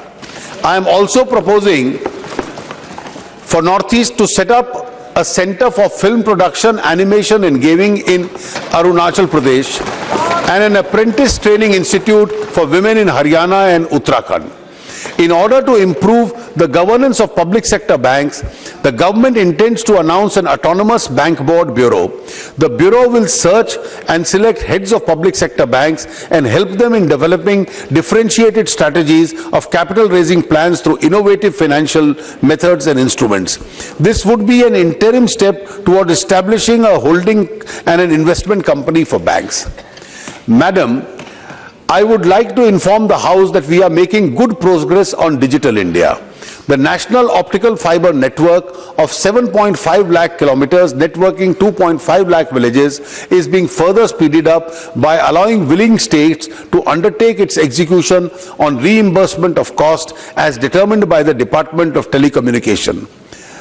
Andhra Pradesh is the first state to have opted for this manner of implementation. As members are aware, in making a recommendation, the Finance Commission has not distinguished between special category and other states. Moreover, both Bihar and West Bengal are going to be amongst the biggest beneficiaries of the recommendations of the Finance Commission. Yet, eastern states have to be given an opportunity to grow faster. This is what the Prime Minister reiterated even yesterday, that East needs an extra boost. I therefore propose to give similar special assistance to Bihar and West Bengal as has been provided in the case by the Government of India, as has been provided in the case of Andhra Pradesh. As regards Andhra Pradesh and Telangana, the government is committed to comply with all legal commitments to these states at the time of reorganization. In spite of large devolution of states to the states, which implies reduced fiscal space for the center, in the same proportion, we are committed to the welfare of the poor and neo-middle class. Keeping this in mind, adequate provision is being made for schemes for the poor and disadvantaged. Illustratively, I have allocated 68,968 crores to the educational sector, including midday meals, 33,152 to the health sector, 79,526 crores to the rural development activities, including Manrega, 22,407 for housing and urban development, 10,351 for women and child development, 4,173 for water resources and Namami Gange.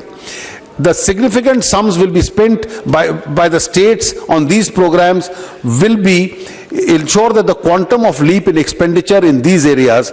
I urge the states to utilize their enhanced resources effectively in these areas. Madam Speaker, I am delighted to report a good progress of DMIC corridor on the Ahmedabad-Durera investment region in Gujarat and the Sehendra-Bidkin Industrial Park near Aurangabad in Maharashtra are now in a position to start work on basic infrastructure. In the current year, I have earmarked an initial sum of rupees 1200 crores. However, the pace of expenditure picks up. I will provide additional funds. Defense of each square inch of our motherland comes before anything else. So far as we have been dependent on imports with attendant unwelcome spin-offs, our government has already permitted FDI in defense so that Indian-controlled entities also become manufacturers of defense equipment, not only for us but for export. We are thus pursuing the Make in India policy to achieve greater self-sufficiency in the area of defense equipment, including aircraft. Members of this august house would have noted that we have been both transparent and quick in making defense equipment related purchase decisions. This year, keeping our defense forces ready for any eventuality. This year, I have provided adequately for the needs of the armed forces. As against the expenditure of the current year at 2,22,370 crores, the budget allocation for 15-16 is 2,46,727 crores. While India produces some of the finest minds, including international finance, they have very few avenues in India to fully exhibit and exploit their strength to the country's advantage. GIFT in Gujarat was envisaged as an international financial center that would actually become as good an international center as Singapore or Dubai, which incidentally are largely manned by Indians. The proposal has languished for years. I am glad to announce that the first phase of GIFT will now become a reality. Appropriate regulations will be issued in the month of March.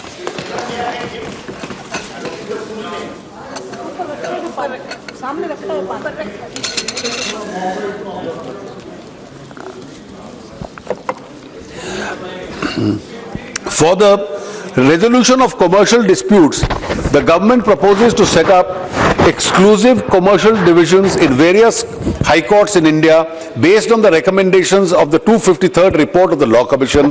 The government proposes to introduce a bill in Parliament after consulting stakeholders. Madam Speaker, the government will during the course of this session also place before the Parliament required bills to convert ordinances issued by the government into acts of Parliament. I will now turn to the budget estimates for the year 15-16. Non-planned expenditure estimates for the year are estimated at 13,12,200 crores. Planned expenditure is estimated at 4,65,277 crore, which will be near to the RE of 2014-15. Total expenditure has been estimated at 17,77,477 crores. The requirements of expenditure on defense, internal security and other necessary expenditures are being provided. Gross tax receipts are estimated at 14,49,490 crores. Devolution to the states is estimated to be at 5,23,958 crores. Share of the central government will be 9,19,842 crores. Non-tax revenues for the next fiscal are estimated to be 2,21,733 crores. With the above, the fiscal deficit will be 3.9% of GDP and revenue deficit will be 2.8% of GDP. Madam Speaker, I now turn to my tax proposals. Taxation is an instrument of social economic engineering. Tax collections help the government to provide education, healthcare, housing and other basic facilities to the people to improve their quality of life and to address the problems of poverty, unemployment and slow development. To achieve these objectives, it is our endeavor in the last 9 months to foster a stable taxation policy, a non-adversarial tax administration. A very important dimension to to our tax administration is the fight against the scourge of black money. A number of measures have already been taken in this direction. I propose to do much more. We need to revive growth and investment to ensure that more jobs are created for our youth and benefits of development reach millions of our people. We need to enable tax policy for this. I have already introduced a bill to amend the Constitution of India for goods and services tax in the last session of this August House. GST is expected to play a transformative role in the way of our economy functions. It will add buoyancy to our economy by developing a common Indian market and reducing the cascading effect of the cost of goods and services. We are moving on various fronts to implement GST from next year. We need to match this transformative piece of legislation in indirect taxation and transformative measures in direct taxation. The basic rate of corporate tax in India is 30%. It is higher than the rates prevalent in other major Asian countries, making our domestic industry uncompetitive. Moreover, the effective collection of corporate tax is only 23%. We lose out on both counts. We are considered as having a high corporate tax regime, but we do not get that tax due to excessive exemptions. A regime of exemptions has led to pressure groups, litigations, and loss of revenue. It has also given room for avoidable discretion. I therefore propose to reduce the rate of corporate tax for 30% to 25% over the next 4 years. This will lead to higher level of investment, higher level of growth, and more jobs. This process of reduction has to be necessarily accompanied by rationalization and removal of various kinds of exemptions and incentives for corporate taxpayers, which incidentally account for a large number of tax disputes. I wanted to start the phased reduction of corporate tax and the phased elimination of exemptions right away. But I thought it would be appropriate to give advance notice of these changes, which will start from next financial year onwards. Our stated policy is to avoid surprises and instability in tax policy. Exemption to individual taxpayers will, however, continue since they facilitate savings and get transferred to investment and economic growth. While finalizing my tax proposals, I have adopted certain broad themes, which include measures to curb black money, job creation through revival of growth and investment and promotion of domestic manufacturing and Make in India, minimum government and maximum governance to improve the case of doing business, benefits to middle-class taxpayers, improving the quality of life and robust health through Swachh Bharat initiatives, standalone proposals to maximize benefits to the economy. Madam Speaker, the first and foremost pillar of my tax proposals is to effectively deal with the problem of black money, which eats into the vitals of our economy and society. The problem of poverty and inequity cannot be eliminated unless generation of black money and its concealment is dealt with effectively and forcefully. In the last 9 months, several measures have been initiated in this direction.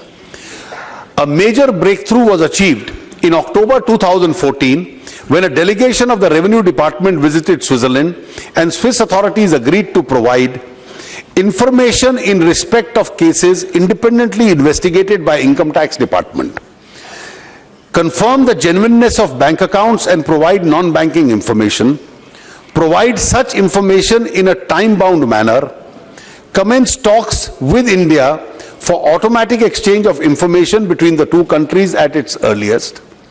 Investigation into cases of undisclosed foreign assets has been accorded the highest priority, resulting in detection of substantial amounts of unreported income.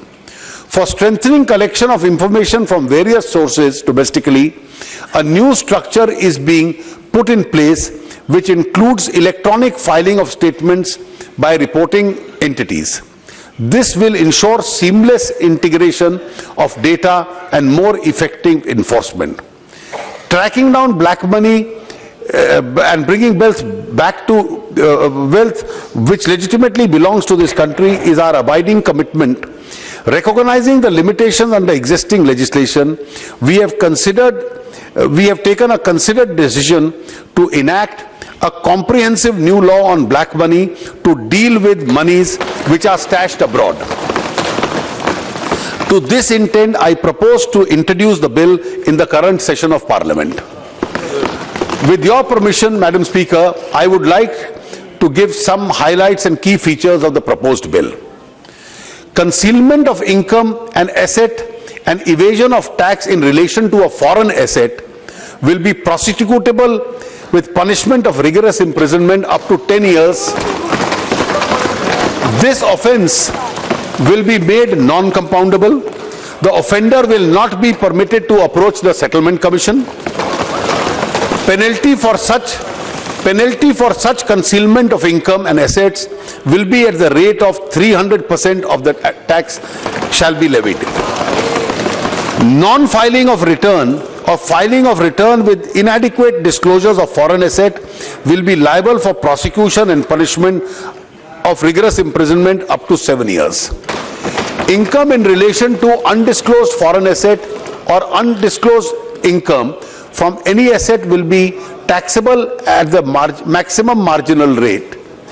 Exemption or deduction which may otherwise be applicable in such cases shall not be allowed. Beneficial owner or beneficiary of foreign asset will be mandatorily required to file a return even if there is no taxable income. Abettors of such offences, whether individuals, entities, banks or financial institutions, will be liable for prosecution and penalty. Date of opening of foreign account would mandatorily be required to be specified by the assessee in the return of income. The offence of concealment of income, of evasion of tax in relation to foreign asset will be made a predicate offence under the Prevention of Money Laundering Act. This provision would enable enforcement agencies to attach and confiscate unaccounted assets held abroad and launch prosecution against person indulging in laundering of black money.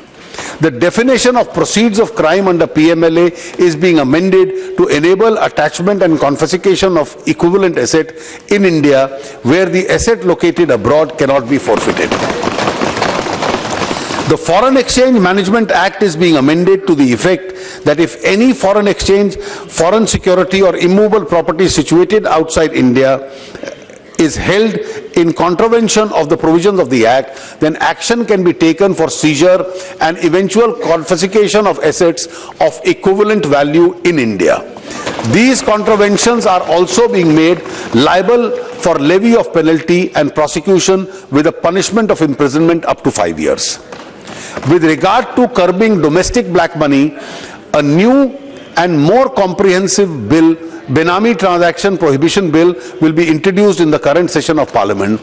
The law will enable the confiscation of Benami property and provide for prosecution, thus blocking a major avenue for generation and holding of black money in the form of Benami property, especially in real estate.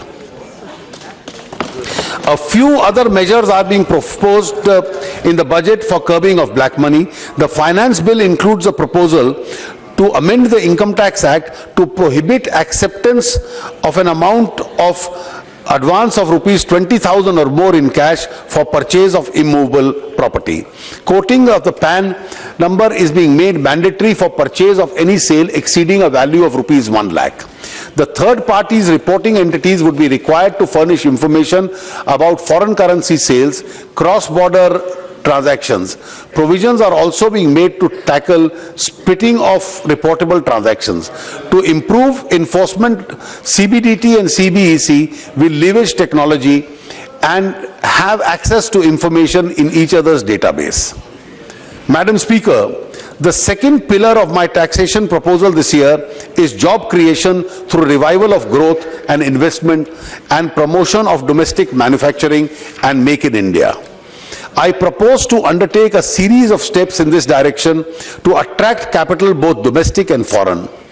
Tax pass-through is proposed to be allowed in Category 1 and Category 2. Alternative investment funds so that tax can be levied on the investors in these funds and not on the fund per se. This will step up the ability of these funds to mobilize higher resources and make higher investments in small and medium enterprises, infrastructure and social projects, and provide the much required private equity to the new venture of startups. A step was taken in the last budget to encourage the real estate investment trust and the infrastructure investment trust by providing partial pass-through to them. These collective investment vehicles have an important role to revive construction activity. A large quantum of funds are unlocked in various completed projects which need to be released to facilities, new infrastructure projects to take off. I therefore propose to rationalize the capital gains regime for the sponsors existing at the time of listing of the units of REITs and InvITs subject to the payment of security transaction tax. The rental income from REITs from their own assets will have a pass-through facility. The present taxation structure has an inbuilt incentive for fund managers to operate from offshore locations. To encourage such offshore fund managers to relocate back to India, I propose to modify the permanent establishment norms to the effect that mere presence of a fund manager in India would not constitute a permanent establishment of the offshore fund, resulting in adverse tax consequences. Implementation of general anti-avoidance rule has been a matter of public debate. The investment sentiment in the country has now turned positive and we need to accelerate this momentum. There are also certain contentious issues relating to GAR which we need to resolve. It has therefore been decided to defer the applicability of GAR by 2 years. Further, it has also been decided when implemented that GAR would apply prospectively to investments made on or after 1/4/2017. Today, I see a lot of young entrepreneurs running businesses, ventures, and wanting to start new ones. They need latest technology. Therefore, to facilitate technology inflow into the businesses at low cost, I propose to reduce the rate of income tax on royalty fees for technical services from 25% to 10%. To generate employment opportunities, it is proposed to extend the benefit of deduction of employment of new regular workmen to all business entities. The eligibility threshold of minimum 100 workmen is being reduced to 50. The role of indirect taxes has also been very important in the context of promotion of domestic manufacturing and Make in India. In indirect taxes, therefore, I propose to reduce the rate of basic custom duty on certain inputs, raw material, intermediates and components in all 22 items so as to minimize the impact of duty inversion and reduce manufacturing costs in several sectors. Some of these changes will address the problem of CENVAT credit accumulation due to the levy of SAD. I propose to fully exempt all goods except populated printed circuit boards for the use in manufacturing of the ITA bound items from SAD and reduce the SAD on imports of certain other inputs of raw materials subject to the actual user condition. These changes are detailed in an annexure to my budget speech. My next proposal is regarding minimum government and maximum governance with focus on the ease of doing business and simplification of tax procedures without compromising on tax revenues. The total wealth tax collection in the country is 1,008 crores in 13-14. Should a tax which leads to high cost of collection and low cost and low yield be continued, or should it be replaced with a low cost higher yield tax? The rich and wealthy must pay more tax than the less affluent ones. I have therefore decided to abolish wealth tax and replace it with an additional 2% surcharge on the super rich with a taxable income of over rupees 1 crore. This will lead to tax simplification and enable the department to focus on ensuring compliance and widening of the tax base. As against a tax sacrifice of 1,008 crores, through this measure, the department would be collecting an additional rupees 9,000 crores on the 2% additional surcharge. Further, to track wealth held by individuals and entities, the information regarding assets which are currently required to be furnished in the wealth tax return will be captured in the income tax returns. This will ensure the abolition of wealth tax does not lead to escape of any income from the tax net. The provisions relating to indirect transfers of income tax, which is a legacy from the previous government, contains several ambiguities. This provision is being suitably cleaned up. Further concerns regarding applicability of indirect transfers, provisions to dividends paid by foreign companies to their stakeholders will be addressed by the CBDT through a clarificatory circular. These changes would eliminate the scope for discretionary exercise of power and provide a hassle-free structure to the taxpayers. I reiterate what I have said in the last budget, that ordinarily retrospective tax provisions adversely impact on stability and predictability of the taxation regime, and resort to such provisions shall be avoided. Further, to reduce associated hassles to smaller taxpayers and compliance of cost in domestic transfer pricing, I propose to increase the threshold limit from rupees 5 crores to 20 crores. In order to rationalize the MAT provisions for FIIs, profits corresponding to their income from capital gains on transactions in securities which are liable to tax at a lower rate shall not be subject to MAT. The Tax Administration Reforms Commission has given a number of recommendations to improve administration in tax department. These recommendations are in the advanced stage of examination and will appropriately be implemented during the course of the year. As a part of the GST, I had proposed to subsume educational cess and the secondary and higher educational cess in the central excise duty. In effect, the general rate of central excise duty of 12.36% including cess is now being rounded off to 12.5%. I propose to revise the specific rate of central excise duty in certain other commodities as detailed in the annexure. However, in the case of petrol and diesel, such specific rates are being revised only to the extent of subsuming the quantum of educational cess presently levied on them, keeping the total incidence of excise duties unchanged.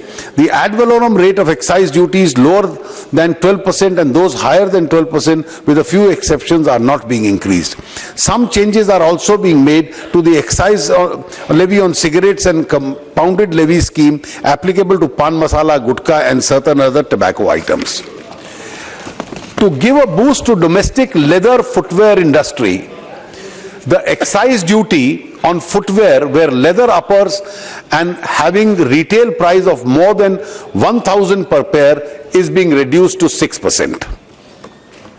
To further facilitate the ease of doing business, online excise and service tax registrations will be done in 2 working days. The assessees under the taxes will be allowed to issue digitally signed invoices and maintain electronic records.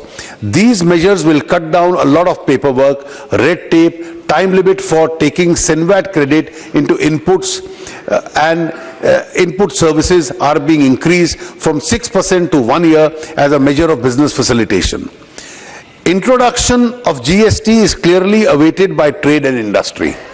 To facilitate smooth transition of levy of tax on services by both centre and states, it is proposed to increase the present rate of service tax plus education test from 12.36 to a consolidated rate of 14%. Madam Speaker, cleanliness of households and cleanliness environment are very important social causes. The 4th pillar of my taxation proposal this year therefore relates to initiatives for the Swachh Bharat Abhiyan. In my direct tax proposals, I have proposed 100% deduction for contributions other than by way of CSR contributions to the Swachh Bharat Kosh. A similar tax treatment is also being proposed for the Clean Ganga Fund. In indirect taxes, I propose to increase the clean energy cess from 100 to 200 rupees 200 per metric ton of coal to finance the clean environment initiatives.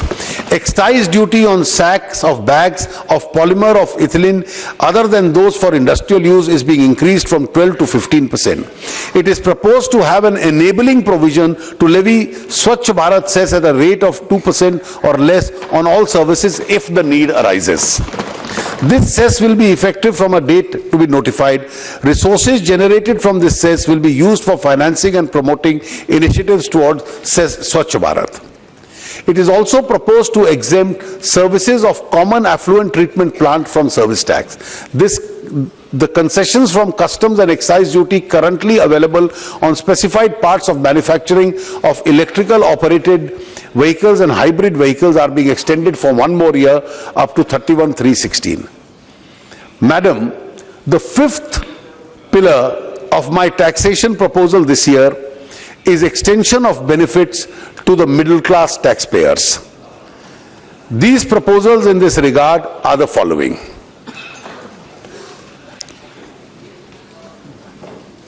Increase in limit of deduction of health insurance premium from 15,000 to 25,000 rupees.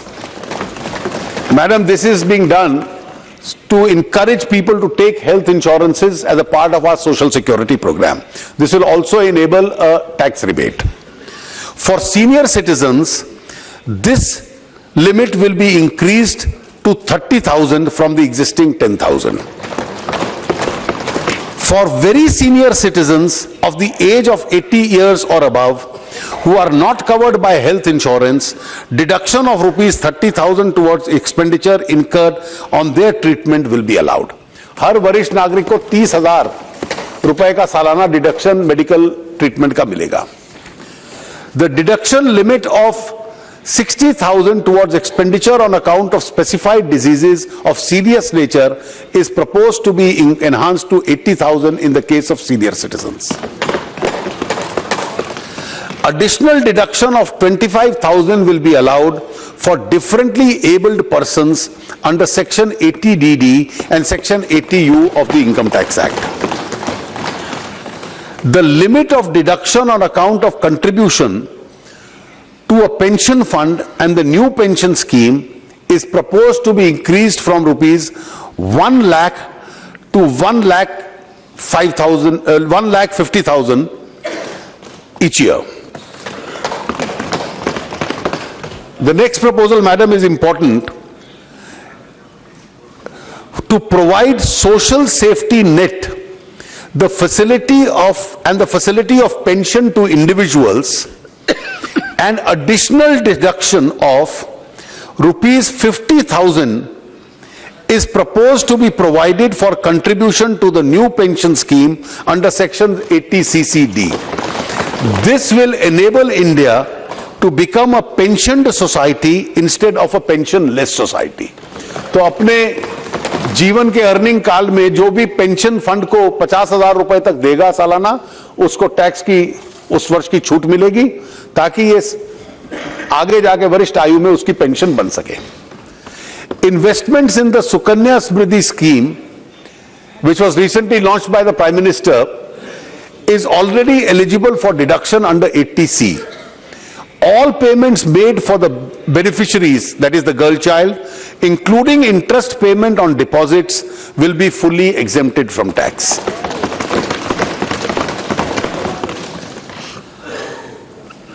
Transport allowance, which is allowed to all taxpayers and is currently at rupees 800 per month.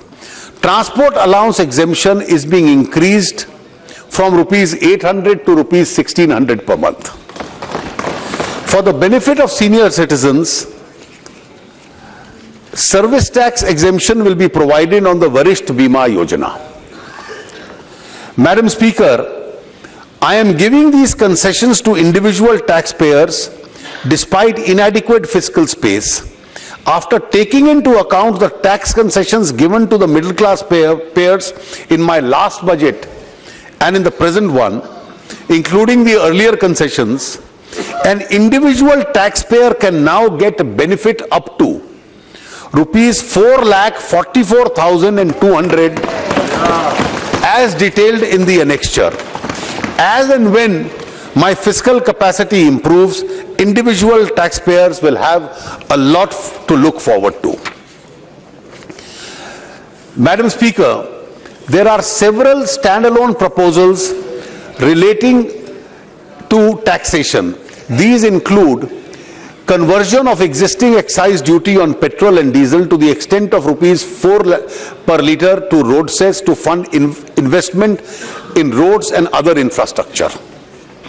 ये जो कल विषय उठे यहाँ पर कि दुनिया में तेल की कीमत में कमी हुई है, जो उपभोक्ता को भी दिया है, उसमें से कुछ लाभ हाईवे कंस्ट्रक्शंस के लिए और रेलवेज के लिए भी उसका प्रयोग होगा. An additional sum of rupees 40,000 will be made available through this measure to these sectors. In service tax, exemption is being extended to certain pre-cold storage services in relation to fruits and vegetables so as to incentivize value addition in the crucial sector. The negative list under the service tax is being slightly pruned and certain other exemptions are being withdrawn to widen the tax base.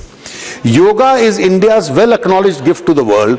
It is proposed to include yoga within the ambit of charitable purposes of Section 215 of the Income Tax Act. Further, to mitigate problems faced by many genuine charitable organizations, it is proposed to modify ceiling on receipts from activities in the nature of trade, commerce, business to 20% of the total receipts from existing ceiling of 25 lakhs. A national database on the non-profit organization is being developed. Enactment of the direct tax code has been under discussion for quite some time. Most of the provisions of the direct tax code have been included in the Income Tax Act. Amongst the very few aspects of the DTC which were left out, we had addressed some issues in the present budget. Further, jurisprudence on income tax is well evolved. Considering these aspects, there is no great merit in going ahead with the direct tax code as it exists today. Madam, the detailed direct and indirect proposals are given in the annexure to the budget speech and the other budget documents which are being laid on the table of the House. My direct tax proposals would lead to a loss of revenue of rupees 8,315 crore, whereas my proposal in indirect will yield rupees 23,383 crores. The net impact of my all tax proposals would be a revenue gain of 15,068.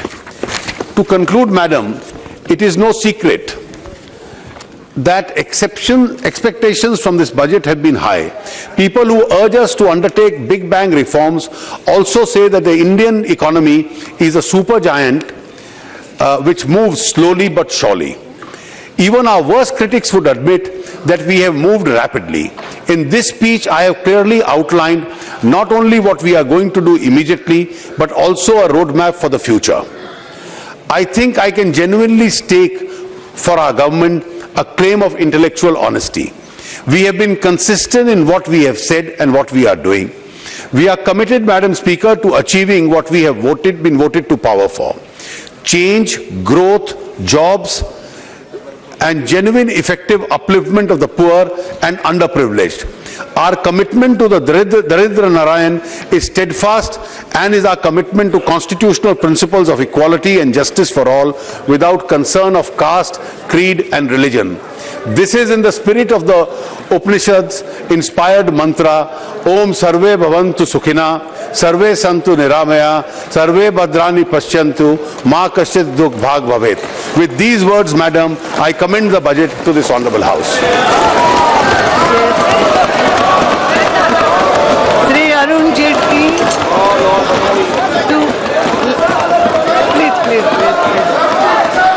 to lay on the table the statements under section fiscal responsibility. Madam Speaker, yes. I wish to present a statement of the estimated receipts and expenditure of the Government of India for the year 2015-16. Now to move for leave to introduce the final. Madam Speaker, I beg to lay on the table of the House the following statements under Section 3(1) of the Fiscal Responsibility and Budget Management Act 2003. 1. Macroeconomic Framework Statement. 2. Medium-term Fiscal Policy Statement. And 3. Fiscal Policy Strategy Statement. Yes. Now to move for leave to introduce the finance bill, please. Sri Jetli, move to introduce the finance bill. Madam, I move for leave to introduce the Finance Bill 2015. Yes. The question is that leave be granted to introduce the finance bill 2015. Those in favor may say aye. Those against may say no. I think the ayes have it. The ayes have it. The leave is granted. The minister may now introduce. Madam, I introduce the bill. Yes. Honorable members, one observation. Many members have demanded that the sitting fixed on Thursday, the 5th March, be cancelled on account of Holi. सबने निवेदन किया था कि 5 तारीख को sitting नहीं हो. आप सबका निवेदन स्वीकृत करते हुए मैं अनाउंस कर रही हूँ कि 5 मार्च को जो सिटिंग हाउस का था वो कैंसिल कर दिया जाता है.